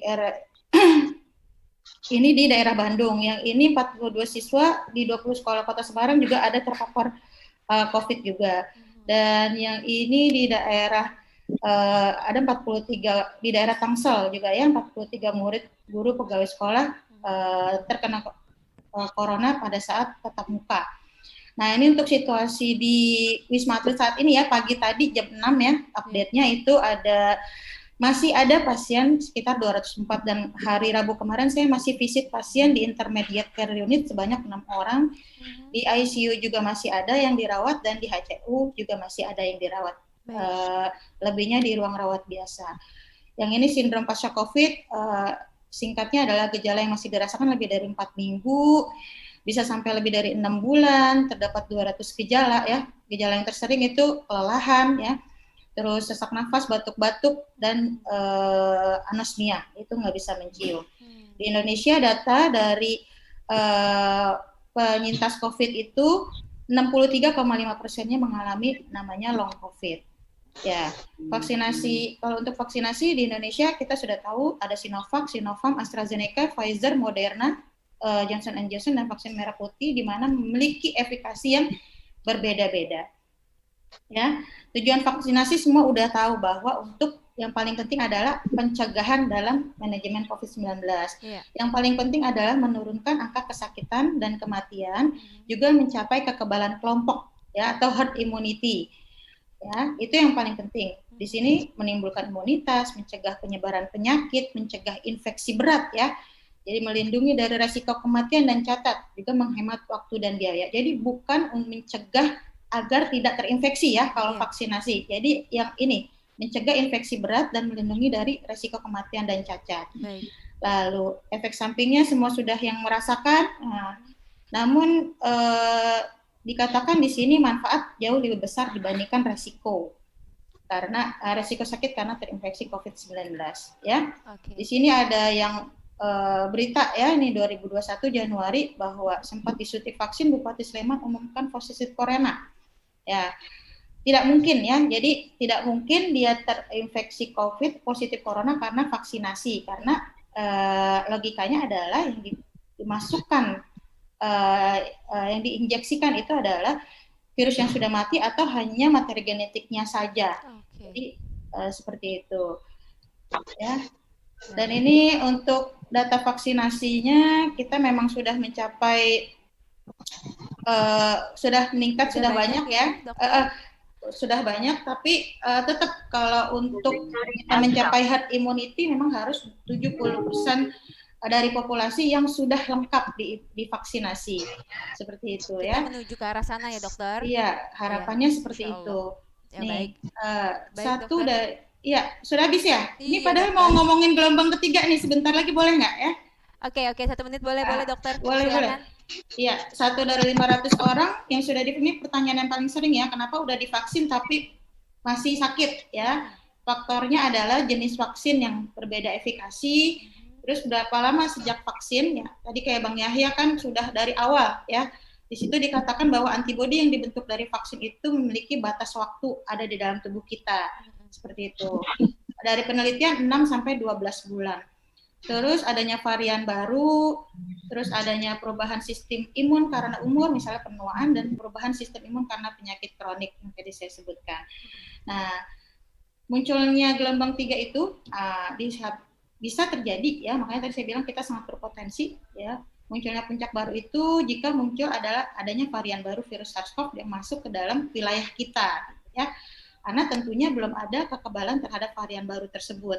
Contohnya seperti varian Delta dulu yang awalnya masuk lewat Kudus, terus karena yang di Kudus itu tidak menjalankan protokol kesehatan dan tetap jalan-jalan di daerah sekitarnya, dan orang dari daerah sekitarnya jalan-jalan itu kemana-mana, akhirnya kita mengalami puncak di kedua bulan Mei ya, karena sifatnya yang cepat menular. Ya. Oke, ini negara yang mengalami gelombang ketiga, ada Singapura. Yang terdekat ya, Singapura ya dokter? Iya, Singapura, dia karena kendor terhadap protokol kesehatan di tempat umum dan mobilitas yang tinggi. Tapi mereka berfokus kepada penguatan 3T saja dan vaksinasi. Padahal vaksinasinya sudah 79,12%. Harusnya mereka sudah mencapai herd immunity ya, tapi mereka tetap mengalami gelombang ketiga. Finlandia juga seperti itu, sama di Inggris juga sama, dia sudah mulai ada klaster sekolah juga karena kendornya pelonggaran aktivitas yang tidak menjalankan protokol kesehatan yang baik. Di Jepang juga cukup cakupan vaksinasinya juga sudah lumayan tinggi, tapi masih ada gelombang ketiga. Di Amerika Serikat juga sama. banyak yang masih tidak memakai masker ya, protokol kesehatan. Lalu di Prancis saat ini sedang gelombang kelima, ya, dan di Jerman sedang gelombang keempat. Dilaporkan di Jerman itu sendiri rekor terbaru 50.000 per hari, ya. Jadi sebenarnya gelombang ketiga memungkinkan masuk ke negara kita ya dokter ya? Ya, sangat memungkinkan karena Jadi di sini kita harus Indonesia jaga. masih 29% ya. Oke, kita yang harus 2 jaga dosis. sekali ya. Betul. Oke, Oke, dokter. udah habis ya. Baik. Nanti mungkin lebih lanjutnya di sesi tanya jawab ya dokter. Oke, Boleh ya? oke. Kalau ada Oke, yang baik, ditanyakan. Terima Sip, kasih sip. dokter Ulfa Ya, sama-sama. untuk penjelasan singkatnya. Baik, sebelum kita masuk ke sesi narasumber selanjutnya mengenai kaitannya kejiwaan kita nih dalam menghadapi virus ini selama setahun setengah ini dan apa yang harus kita persiapkan agar bukan hanya tubuh saja yang sehat, namun secara psikis juga kita sehat. Baik, kita akan ngobrol dulu atau mungkin sedikit nih menyapa anggota DPRD Provinsi DKI Jakarta yang masih ada, Bang Panji. Assalamualaikum Bang Panji.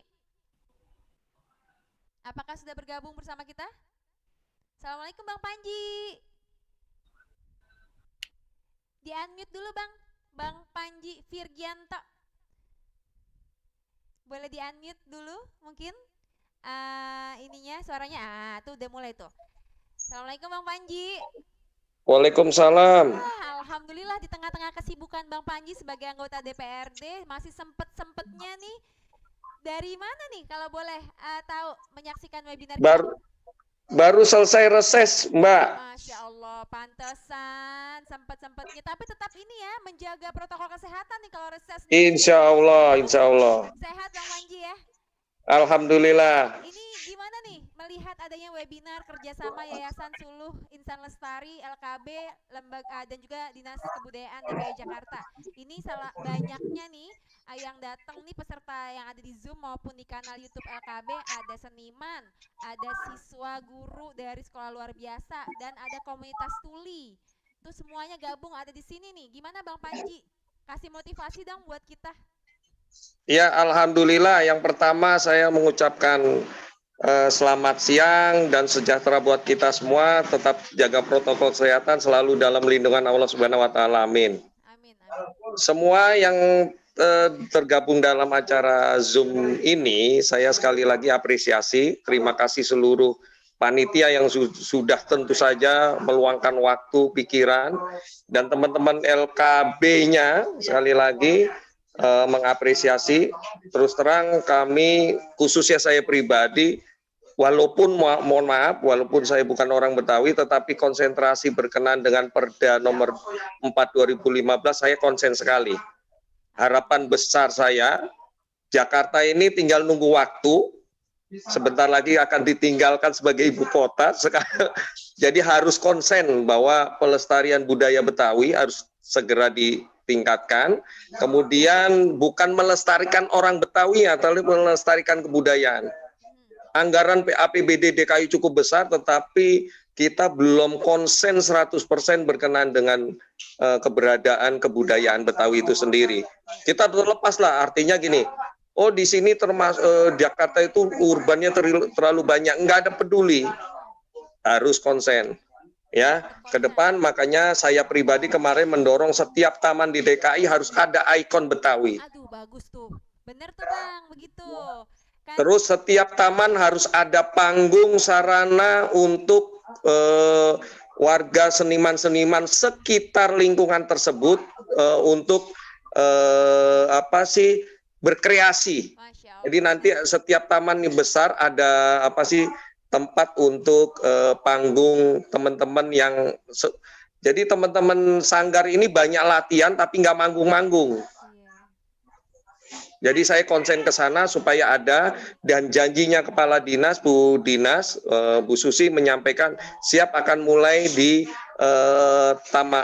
taman yang ada di Tebet. Dia berjanji, makanya akan saya pantau itu dulu. Alhamdulillah, Pak, tuh Bang Panji luar biasa sekali. Insya Allah segera terrealisasikan ya Bang ya. Jadi amin. Ada lahannya nih untuk terus memberikan pertunjukan. Karena kan kalau kita udah latihan, kita udah sering-sering ketemu sesama seniman, kalau nggak ditunjukin buat apa gitu ya Bang ya? Iya. Pesan boleh, pesan satu. Boleh, Bang. Bang. satu Boleh. pesan. Boleh. Teman-teman LKP bantu kami juga menyatukan yang namanya BAMUS.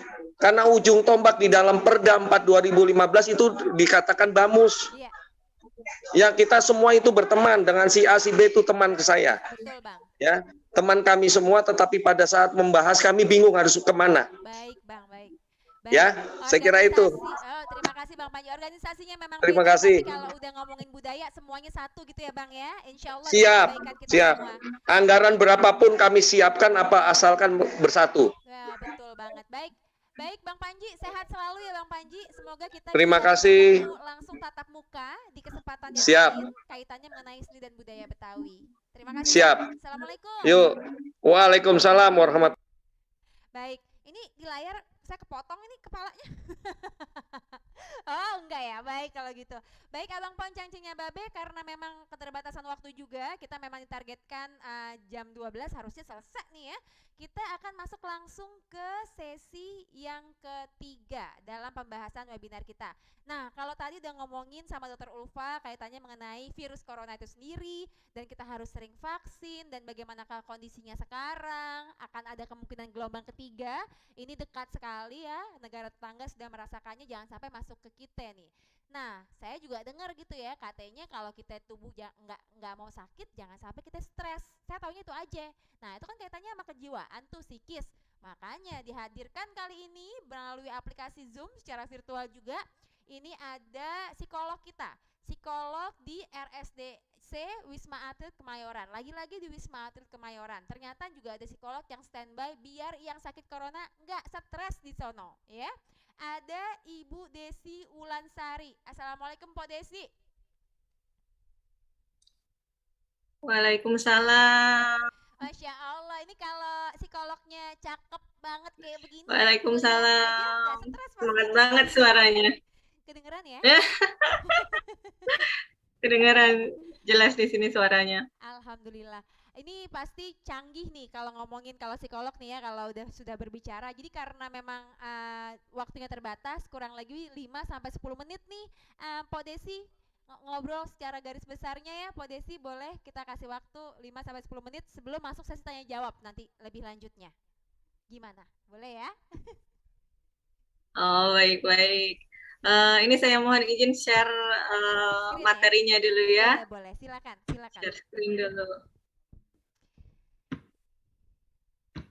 Mudah-mudahan bisa terlihat jelas di sudah cukup jelas ya. Iya, silakan Pak. Oke, nah mungkin karena waktunya singkat gitu, mungkin saya tanya kabar dulu ya. Ini kabarnya gimana? Abang None, Encang Encing di sini, gimana kabarnya? Sehat? Sehat, alhamdulillah. Oke. Nah ini kalau ditanya sehat atau enggak nih, pada cepet ya jawabnya sehat gitu. Nah kalau berikutnya nih, kalau ditanya kabarnya sehat mental enggak gitu, kira-kira gimana nih? Anda sehat. Lama deh jawabnya nih. Sehat. Sehat saya kok, sehat. Sehat, oke. Nah ini kadang-kadang kalau ditanya sehat fisik apa enggak tuh sehat gitu, tapi kalau ditanya sehat mental ini ada yang bingung, ada yang lama gitu, ada yang ragu-ragu gitu, setengah-setengah gitu ya. Gitu. Nah sebetulnya kalau pengertian sehat mental gitu, baik dari WHO ataupun dari Kementerian Kesehatan sendiri gitu, kesehatan mental ini sebenarnya terdiri dari aspek diri individu juga aspek sosial gitu ya. Jadi selain dia mampu mengenali potensi dirinya dan bisa mengatasi stres, tapi juga dia bisa memberikan kontribusi ke masyarakat seperti mungkin tadi seniman-seniman Betawi gitu ya juga memberikan kontribusi melanggang budaya gitu. Kemudian mungkin kalau di situasi pandemi seperti saat ini juga mungkin bisa mengatasinya dengan baik. Misalnya kalau sekarang banyak juga yang bikin konsernya konser virtual misalnya seperti itu gitu, atau pertunjukan virtual gitu. Jadi apapun situasinya gitu bisa menghadapi dengan baik meskipun nanti setiap orang bisa berbeda-beda caranya gitu. Nah, sebetulnya kondisi sehat jiwa dan sakit jiwa ini bukan hal yang berkebalikan gitu. Bukan berarti kalau dia sehat itu nggak sakit, atau sebaliknya kalau sakit dia nggak sehat sama sekali. Bisa jadi ketika kita sedang ada masalah gitu, kita tetap bisa produktif gitu. Kita sedang punya gangguan atau stresor tertentu, tapi kita juga bisa tetap bekerja dengan baik, atau ketika berinteraksi dengan orang lain juga bisa berkomunikasi dengan baik gitu. Karena kadang orang kalau lagi stresornya tinggi gitu, mungkin senggol dikit langsung bacok gitu ya, istilahnya senggol bacok, lagi ada masalah gitu, mungkin masalah di rumah, begitu di kantor ada yang bikin nggak nyaman teman kantornya, langsung marah-marah misalnya, seperti itu gitu. Jadi kondisi ini sebenarnya bukan hal yang berkebalikan. Nah, sebenarnya apa sih yang menyebabkan orang mengalami gangguan jiwa gitu ya? Jadi gangguan jiwa penyebabnya bukan hanya dari satu faktor gitu, tapi karena berbagai faktor. Yang pertama faktor kerentanan, juga faktor tekanan. Nah, kerentanan ini asalnya dari mana sebenarnya? Bisa jadi faktor biologis, atau pengalaman 5 tahun pertama, juga dukungan sosial gitu. Faktor biologis misalnya apa? Oh, misalnya di keluarga memang ada riwayat yang mengalami gangguan jiwa. Gangguan jiwanya bentuknya bisa bermacam-macam gitu ya. Ada yang mungkin memang sudah ada gejala psikotik seperti halusinasi, atau gangguan yang sifatnya relatif lebih ringan, misalnya depresi tapi tingkatnya masih ringan gitu. Kemudian juga pengalaman 5 tahun pertama gitu, atau mungkin ada hal-hal faktor pengalaman traumatis, itu juga bisa berpengaruh. Nah, dukungan sosial ini juga berpengaruh sekali gitu terhadap kondisi psikologis kita. Nah, tekanan gitu, tekanan bisa apa aja nih? Misalnya di situasi saat ini seperti tadi yang disampaikan bahwa oh ya karena pandemi nggak bisa manggung nih, biasanya cuma bisa latihan tapi nggak bisa manggung misalnya, atau karena pandemi biasanya kerjaannya harus ke kantor, kemudian berubah harus di rumah terus, sedangkan di rumah misalnya harus ngurus anak juga gitu, yang ibu-ibu misalnya harus ngurus anak nih, anaknya harus didampingi juga untuk sekolah online, sedangkan pekerjaan di kantor juga harus dikerjakan online. Nah, ini mungkin juga jadi stresor tertentu. Kalau ketika ada tekanan gitu, kemudian dia dapat dukungan sosial dari lingkungan, misalnya pasangan suami istri gitu, terus suaminya oh ya udah kita gantian nemenin anak belajar online misalnya, oh dia akan bisa mengatasi tekanan itu gitu. Tapi sebaliknya gitu, kalau misalnya oh bebannya sama istri semua, misalnya oh suami ternyata pas nggak bisa nyari nafkah, kemudian istri yang kerja tapi masih diharuskan mengurus anak gitu, jadi suami udah mungkin misalnya putus asa karena kehilangan pekerjaan karena pandemi, tapi juga nggak mau membantu di aktivitas rumah tangga gitu, keperluan rumah tangga. Nah, akhirnya ini jadi stresor di pihak istri atau ibu gitu ya, jadi punya tanggung jawab ekonomi tapi juga punya tanggung jawab pendidikan anak di keluarga, seperti itu gitu. Jadi faktornya bermacam-macam, tidak bisa hanya karena salah satu faktor saja. Nah, gimana sih pandemi saat ini mempengaruhi kesehatan mental gitu ya? Pandemi yang udah hampir 2 tahun ini gitu ya, mungkin di Indonesia sudah hampir 2 tahun juga. Nah, ini tahapan-tahapannya gitu ya. Mungkin secara psikologis ini ada tahapan-tahapan psikologis ketika terjadi bencana. Nah, mungkin kalau saat ini yang kita alami ini adalah bencananya bencana karena adanya penyakit gitu, bukan karena banjir misalnya, bukan karena adanya gempa bumi misalnya, seperti itu gitu. Jadi dulu mungkin kita di awal gitu ketika ada ancaman kasus pertama COVID di Cina, mungkin waktu itu kita masih merasa aman gitu, merasa tenang. Oh ya udah nggak apa-apa. Kemudian pemerintah juga memberikan pernyataan, oh ini COVID nggak akan sampai di Indonesia, kita merasa tenang gitu. Tapi kemudian ketika ada kasus pertama gitu ya, langsung kondisinya berubah drastis gitu. Ada kepanikan, orang-orang belanja jumlahnya langsung banyak gitu. Kemudian setelah berjalan beberapa waktu gitu, kemudian ada aksi-aksi heroik, mungkin seperti juga di sini, kemudian Rumah Sakit Wisma Atlet didirikan gitu, kemudian banyak relawan juga yang mendaftar, kemudian banyak juga instansi-instansi yang memberikan donasi atau dukungan untuk baik untuk rumah sakit, untuk tenaga kesehatan, atau untuk masyarakat yang terdampak gitu ya. Kemudian setelah itu ternyata masa pandemi ini naik turun gitu ya, kasusnya naik turun gitu. Jadi kondisi psikologis atau kondisi emosi masyarakat ketika menghadapi situasi ini tuh naik turun gitu ya. Sama seperti kondisi sekarang sudah 2 tahun nih. Mungkin saat ini karena kondisinya sudah cukup bagus gitu ya, kasus hariannya sudah cukup menurun gitu. Kemudian di Wisma Atlet sendiri juga jumlah pasiennya cukup menurun gitu. Jadi masyarakat mungkin saat ini merasa oh ya sudah agak aman gitu. Sudah mulai banyak aktivitas, sudah ada perkantoran sudah dibuka dengan 75% boleh di kantor gitu. Kemudian ada kasus-kasus sekarang gitu di luar negeri ada peningkatan kasus yang lumayan tinggi. Mungkin ini juga memunculkan lagi rasa kekhawatiran yang awal dulu muncul gitu. Nah, apa yang dipersingkat sedikit dok? Oh iya, Pak Desi. siap. Iya. Ya, nah ini apa yang dirasakan selama pandemi gitu. Jadi mungkin selama pandemi ini ada yang disebut dengan pandemic fatigue gitu ya. Jadi mungkin ada kelelahan emosional gitu.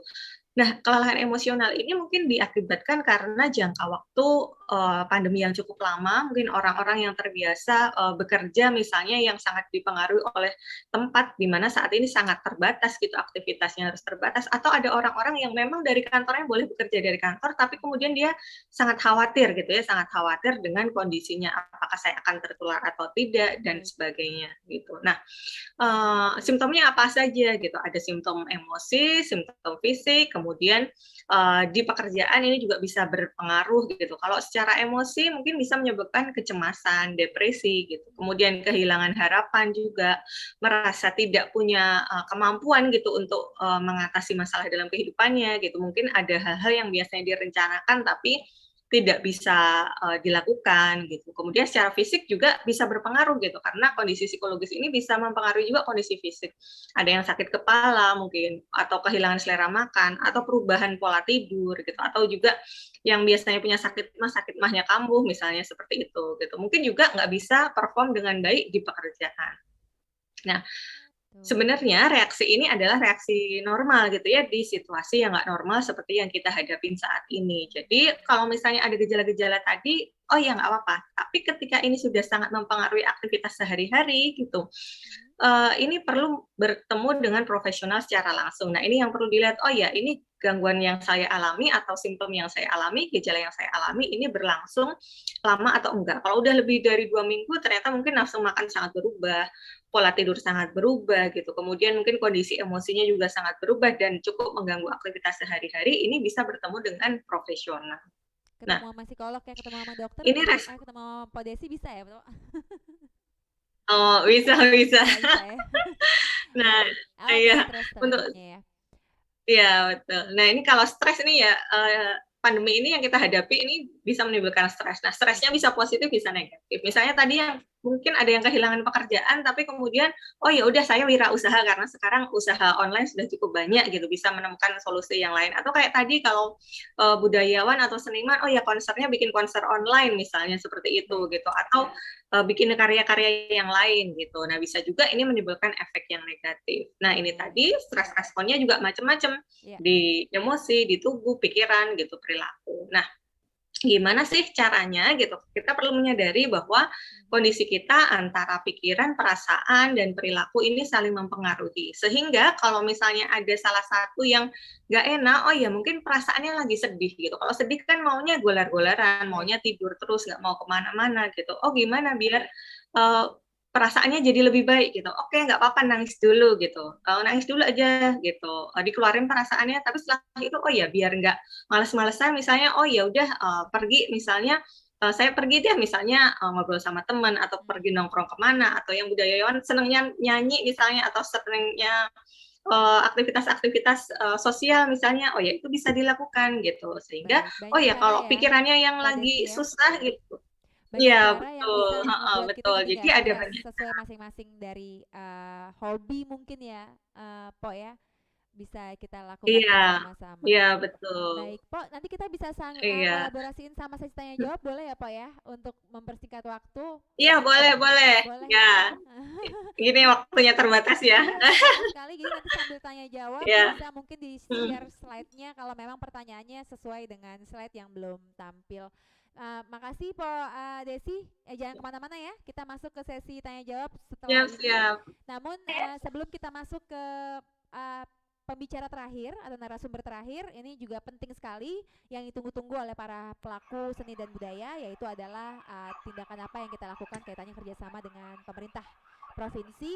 Kita ada tayangan dulu video, ini video yang bisa kita saksikan, yaitu video kerjasama LKB dan juga Yayasan Suluh Insan Lestari.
Assalamualaikum warahmatullahi wabarakatuh. Kami dari Sanggar Galeri Betawi, dari Sanggar Cahaya Betawi, Sanggar Harmosari, Sanggar Aluminium, Sanggar yang ada di Jakarta Utara, Sanggar Lenong Sinar Jaya, Sanggar Merah 5 Indonesia, Yayasan Sanggar Sikumbangan Tenabang, Sanggar Betawi Speaker Blok, Sanggar Pencaksilat Kiraksaka, Sanggar Pusaka Gamal Romo, mengucapkan terima kasih atas pemberian dari Suluh Insan Lestari berupa masker dan vitamin. Mudah-mudahan pemberiannya bisa bermanfaat bagi sanggar kami. Terima kasih. Assalamualaikum warahmatullahi wabarakatuh.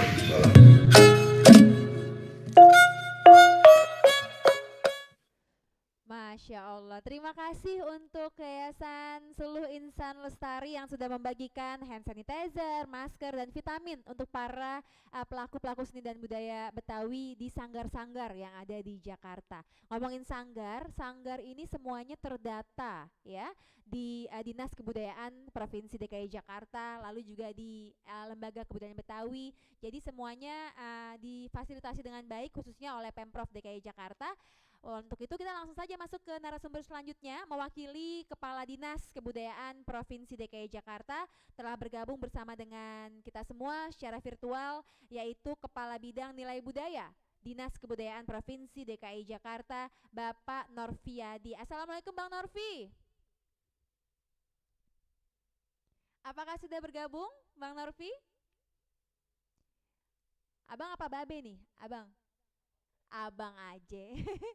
Bang Norviadi, apakah sudah bergabung bersama kami mewakili Pak Kepala Dinas yang sepertinya sedang ada kegiatan lain, namun tidak mengurangi juga informasi yang akan kita dapatkan pada hari ini, diwakili oleh Bapak Kepala Bidang Nilai Budaya Dinas Kebudayaan Provinsi DKI Jakarta. Apakah sudah hadir Bapak Norviadi? Bang Norvi? Iya, nantinya juga Bang Norvi sepertinya kita akan bertanya ya dan akan mendengarkan kegiatan ataupun tindakan yang dilakukan oleh pemerintah provinsi, dalam hal ini Dinas Kebudayaan, untuk memfasilitasi kembali mengenai para seniman dan pelaku seni dan budaya Betawi, dan juga seniman-seniman dan budayawan yang ada di Jakarta yang mayoritas bukan hanya Betawi tapi semua budaya ada sebenarnya ya. Yang ada di Jakarta ini beraneka ragam karena kan masih ibu kota Indonesia. Nah, ini banyak program sebenarnya yang sudah dilaksanakan yang berlangsung secara virtual mayoritas ya, pagelaran-pagelaran virtual, dan juga ada webinar seperti yang kita lakukan saat ini. Dan sudah mulai juga kegiatan-kegiatan offline juga. Nah, sambil menunggu Pak Nofri, kita masuk sesi tanya jawab ya. Ini sudah adakah pertanyaan yang bergabung secara di kolom chat, silakan bisa mulai kita bacakan ya. Nih, siapa tahu buat Bang Yahya ataupun Dokter Ulfa ataupun kepada Mpok Desi, psikolog kita. Duh, saya kapan-kapan mau ke Mpok Desi, mau curhat. Kok curhat? Kayak Mama Dede curhat. Ayo, apa boleh dibacakan mungkin ya? Kita mulai bacakan pertanyaannya sambil menunggu Bapak Norvi bergabung dengan kita. Yang di chatting barangkali ya. Iya, yang di chat mungkin Abang Po bisa mulai bertanya ya kalau ada yang ditanyakan, karena untuk penanya Ada tadi beberapa ya. maksimal 5 orang itu akan mendapatkan masing-masing buku dengan judul Jantuk karya dari Bang Yahya Andi Saputra. Boleh dibukakan mungkin kolom chatnya? Bisa saya mulai baca di sini? Gak kelihatan ya. Kelihatan nggak? Nggak kelihatan. Boleh digedein lagi nggak Bang? Digedein biar melar Bang, pakai minyak tanah. Karet kali. Coba kita lihat ya. Dan juga masih ada juru bahasa isyarat kita, Mpok Nona. Terima kasih masih bergabung bersama kami. Saya agak maju kali ya, nggak kelihatan soalnya nih kecil sekali di layar kami. Iya, ditulisin Bisa dikirim aja, mungkin ditulisin. ke chat saya. Ditulisin. Iya. Jadi nanti kalau yang mau bertanya silakan saja. Iya. Iya, masih kita buka. Dan ini memang saya kasih informasi ya Po Amira. Buku Jantuk Boleh di-share. ini. Buku Jantuk ini adalah satu buku yang Nanti kasih Mira ya. boleh. Karena jantuk adalah istilah kita kalau zaman sekarang MC bukan sih Bang? Bukan ya Bang, bener ya Bang? Iya bener gitu kan, jadi saya perlu juga tahu nih. Nah, ini pertanyaannya Bang, Ya, sambil silakan nanti dibaca. Abang lanjutkan isi buku ya. Ini Ya, pertanyaannya yang pertama itu sebentar ya, Dari saya from. akan coba yang dari atas ya. Nah, nih pertanyaan untuk Dokter Ulfa. Ini untuk orang yang mengalami long COVID. Ini dari Stefani Evelina yang bertanya, apakah sudah ada penelitian simptomnya atau tandanya itu biasanya bisa sembuh atau tidak gitu. Sama, saya juga mau nanyain itu tadi. Ya, sama Dokter Ulfa. Allah, bisa aja. Coba silakan Dokter Ulfa bisa dibuka kembali mungkin suaranya, masih bergabung sama kami. Dokter. Ya. Ya, ini ada yang nanya mengenai long COVID, Dokter. Sebenarnya mungkin tadi sudah dijelaskan sama dokter, saya sempat baca ya mengenai long COVID. Apakah ada penelitiannya? Sepertinya penelitian tanda-tanda yang pastinya kalau menderita long COVID itu bisa sembuh atau tidak. Mungkin sedikit bisa dijelaskan lagi, dokter. Kalau untuk long COVID bisa sembuh atau tidak, penelitiannya sedang berjalan ya. Cuman kalau dari pengalaman saya di lapangan, tergantung dari gejala yang dirasakan. Jadi kan dari gejala-gejala yang masih terasa lebih dari 4 minggu itu apa? Misalnya anosmia. Kalau dari studi kasus di Italia, anosmia itu bisa sampai paling lama itu 4-6 bulan dirasakan. Ya, seperti itu. Terus kalau yang sesak nafas, ya ada sesak nafas dan batuk-batuk. Mas, kebanyakan pasien tuh kalau datang ke saya batuk-batuk, dok saya masih batuk-batuk aja nih dok, nggak hilang-hilang gitu ya. Habis COVID bulan Juni kemarin sampai sekarang masih batuk-batuk. Nah itu memang ada terapi. Kita perlu di situ kita pantau, kita ronsen dulu, kita cek darahnya dulu, apakah ada tanda-tanda infeksi baru atau enggak gitu ya. Infeksi baru dalam artian bisa aja infeksi virus atau infeksi bakteri yang bisa menyebabkan dia batuk-batuk nggak hilang, atau mungkin TBC, karena tren terbaru saat ini di infeksi paru setelah COVID hilang timbullah TBC, karena pada saat COVID orang yang mengalami gejala TB ya atau TBC yang kita kenal itu tidak berani kontrol, jadi akhirnya menjadi sumber infeksi di daerah rumahnya. Jadi itu yang perlu kita gali lagi kalau untuk batuk-batuk. Dan bisa sembuh, ya. Bisa sembuh, memang butuh waktu. Seperti itu. Masing-masing individual beda-beda, sama seperti efektivitas vaksin.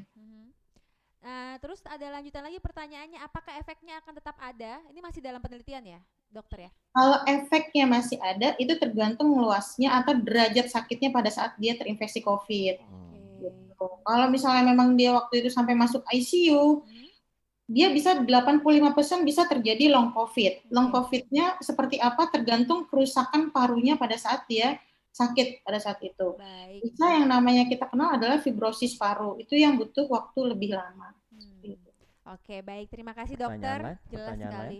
Pertanyaan lain ada untuk Bu Desi nih, untuk psikolog kita dari Magdalena. Nah, ini pertanyaannya, Bu Desi, kalau ada kalau ada masalah kognitif di masa pandemi, ini apa saja yang dialami kebanyakan orang? Gitu. Baik, kalau terkait kognitif gitu ya, kebanyakan kasus yang saya hadapi memang kecemasan gitu ya. Jadi mungkin ada kekhawatiran yang terlalu tinggi gitu, baik terkait resiko untuk dirinya sendiri atau untuk keluarga, terutama yang keluarga ada yang mengalami kehilangan anggota keluarga karena COVID. Pasti mereka punya kekhawatiran yang lebih tinggi dibandingkan dengan orang-orang yang mungkin terkena COVID juga misalnya, tapi COVID derajatnya ringan. Pasti mereka akan lebih tenang dan mungkin, oh ya kalau saya kena lagi nggak apa-apa. Tapi bagi mereka yang punya pengalaman yang cukup signifikan, kayak tadi misalnya kehilangan beberapa anggota keluarga karena COVID gitu, atau dirinya sendiri mengalami COVID gitu, pasti kekhawatirannya lebih tinggi. Dan pernah menangani juga pasien yang kehilangan ayahnya karena COVID, ketika dirinya sendiri kena COVID, pasti dia lebih khawatir dibandingkan dengan pasien-pasien yang lain gitu. Jadi terkait stigma juga, tapi saat ini sudah cukup banyak berkurang gitu ya stigma di masyarakat terkait COVID. Kalau dulu di awal mungkin banyak stigma dan ada kekhawatiran gitu, kalau mau ke dokter malah takut nanti kalau terdiagnosis COVID, oh saya malah dikucilkan misalnya gitu. Meskipun saat ini sudah cukup familiar gitu terkait COVID dan sudah cukup baik masyarakat saling mendukung ketika ada orang di lingkungannya yang terkena COVID. Iya, harus saling support juga, jangan apa-apa stres duluan. Yang penting kita sudah mematuhi protokol kesehatan dan selalu menjaga kesehatan, minum vitamin ya, dan berolahraga ya, itu berpengaruh juga dalam kesehatan mental ya, Bu Desi ya. Iya, betul. Baik, selanjutnya ada pertanyaan juga nih untuk kembali Dokter Ulfa. Dokter, kira-kira sudah ada belum nih informasi mengenai kapan anak umur 5 tahun ke atas bisa divaksinasi? Karena nih menurut Bapak Tantono Subagio, ini sudah ada kan mulai masuk SD nih anak-anak gitu secara offline. Apakah sudah ada informasi mengenai vaksinasi anak 5 tahun ke atas? Ya, kalau untuk vaksinasi untuk anak sekarang paling kecil 6 tahun ya, itu Sinovac dan atau Sinovac ya, atau Coronavac yang bisa. Terus kok Amerika mengatakan ada Moderna bisa, tapi di Indonesia belum mencoba. Jadi kalau sekarang masih 6 tahun. Paling kecil. Ya, apalagi pertanyaannya? Nah, ini ada pertanyaan juga tadi mengenai vaksin sudah. Lalu kalau mau ada yang nanya lagi mungkin terakhir sebelum kita closing silakan ya. Nah, ini nih, ada lagi pertanyaan dari bagaimana sebentar. Dari Ibu Desi kepada Ibu Desi dari Bapak Irfan. Nih Bang Irfan bilang, bagaimana cara resiliensi yang tepat di masa pandemi bagi masyarakat umum? Wih, akademisi banget bahasanya nih, Masya Allah. Saya jadi bingung tuh jawabnya, resiliensi apa ya? Saya juga orang bacanya bingung. Oke, jadi sebenarnya kalau resiliensi ini kan kita kalau bayanginnya tuh kayak kita lagi lempar bola, bolanya jatuh, terus dia bisa balik lagi ke atas gitu ya. Jadi meskipun stresornya apapun gitu, ada pandemi seperti saat ini, meskipun mungkin misalnya kita sempat kehilangan semangat, kalau yang kehilangan pekerjaan mungkin, atau ada yang kehilangan anggota keluarga sempat down gitu, tapi bisa kembali lagi beraktivitas dengan normal. Nah, caranya macam-macam gitu, tapi salah satunya juga bisa ketika kita tahu kita stresnya karena ngelihat berita tentang COVID terus gitu, kita bisa pilih-pilih gitu, oh ya saya boleh deh baca berita cuman sekali aja gitu. Kemudian juga saling mendukung dengan anggota keluarga yang lain gitu, dengan teman-teman. Kalau misalnya sebagian besar waktu kita udah di rumah terus nih gitu, karena memang kerja dari rumah gitu. Nah setelah itu, oh ya oke, tetap butuh ngobrol sama teman yang lain meskipun masih virtual, oh ya sediakan waktu buat ngobrol. Kemudian olahraga juga bisa membantu, melakukan hobi gitu. Terus cari info yang tepat kalau misalnya memang oh ternyata sedang COVID atau sedang terkena penyakit yang lain gitu, karena beberapa pasien ada juga yang oh ya saya misalnya punya diabetes atau punya hipertensi, harusnya kontrol nih, tapi nggak mau kontrol karena nanti kalau saya ke rumah sakit di COVID kan, karena harus ada dicek dulu gitu, harus PCR atau antigen dulu, mereka malah jadi penyakit yang sebelumnya ada tidak terkontrol. Nah ini mungkin perlu mencari informasi-informasi yang tepat gitu ketika memang kita punya kondisi tertentu gitu. Mungkin beberapa cara itu bisa coba dilakukan. Baik, terima kasih Po Desi. Karena memang keterbatasan waktu, Abang Poncangcingnya Babe, kita harus sudahi pertanyaan ini. Sebenarnya di chat ada satu pertanyaan, ada beberapa pertanyaan lagi, mungkin bisa dibantu untuk bisa dijawab di chat ya. Dr. Ulfa nih ada juga, terima kasih. Dan untuk penanya tadi, nah ini dia bukunya. Bisa di zooming? Bisa di zoom. Wah, ini bukunya judulnya Jantung Pertumbuhan Perkembangan, gitu. Pertumbuhan dan Perkembangan Jantung, betul ya Bang ya? Iya. Karya Yahya Andi Saputra. Orangnya kayak apa? Yang tadi ngomong yang pertama sebelah saya. Akan mendapatkan buku ini, terima kasih banyak. Baik Abang Poncangcingnya Babe, kita semua memang kalau ngomongin COVID-19 kayaknya lagi curhat gitu. Karena semua orang ngalamin hal yang menyedihkan ketika pandemi ini berlangsung. Tapi webinar ini memang nggak cukup kalau cuma 2 jam sih ya. Tapi paling nggak kita mengupas secara kulitnya, menyadarkan kita bersama bahwa jangan lengah. Gelombang ketiga sedang berlangsung di negara-negara lain. Puluhan negara sudah mulai masuk gelombang ketiga. Prediksinya juga Februari akan meningkat di negara-negara mereka. Jangan sampai itu terjadi di kita. Tetap kencangkan ikat pinggang, bersatu untuk mematuhi protokol kesehatan ya. Pokoknya nih pagi-pagi sarapan ketan belinya di pasar pagi. Yuk sama-sama kita mematuhi protokol kesehatan agar virus corona segera pergi, gitu ya Bang? Ya, keren.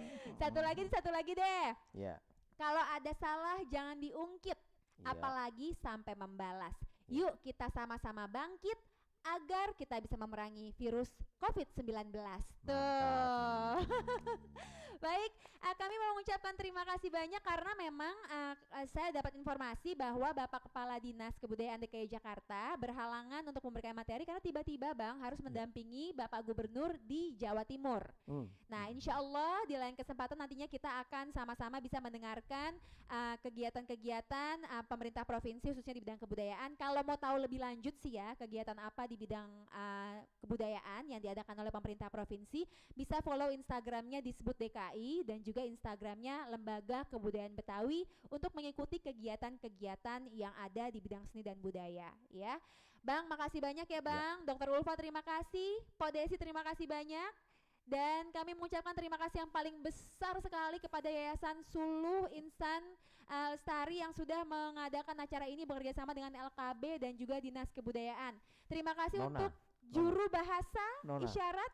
Terima kasih Bang Widodo dan juga Pok Nona. Terima kasih banyak ya. Dan para komunitas tuli, teman-teman tuli, terima kasih. Pastikan Anda selalu sehat. Kami doakan bersama-sama kita bisa bertemu tatap muka langsung, bukan hanya secara virtual dengan kondisi yang lebih baik lagi. Akhir kata saya Amira Al-Katiri harus undur diri ya. Terima kasih Bang, sampai jumpa dan tetap patuhi protokol kesehatan yang berlaku. Sukses untuk Anda. Wabillahi taufiq wal hidayah. Wassalamualaikum warahmatullahi wabarakatuh. Kita sambut tarian dari Sanggar Ratnasari. Ini dia.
kategori anak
Alhamdulillah, bagus banget tariannya ya. Itu salah satu program secara virtual untuk pertunjukan para pelaku seni dan juga adik-adik kita ya, generasi muda yang memang mau melestarikan, beradaptasi dengan seni dan budaya Betawi.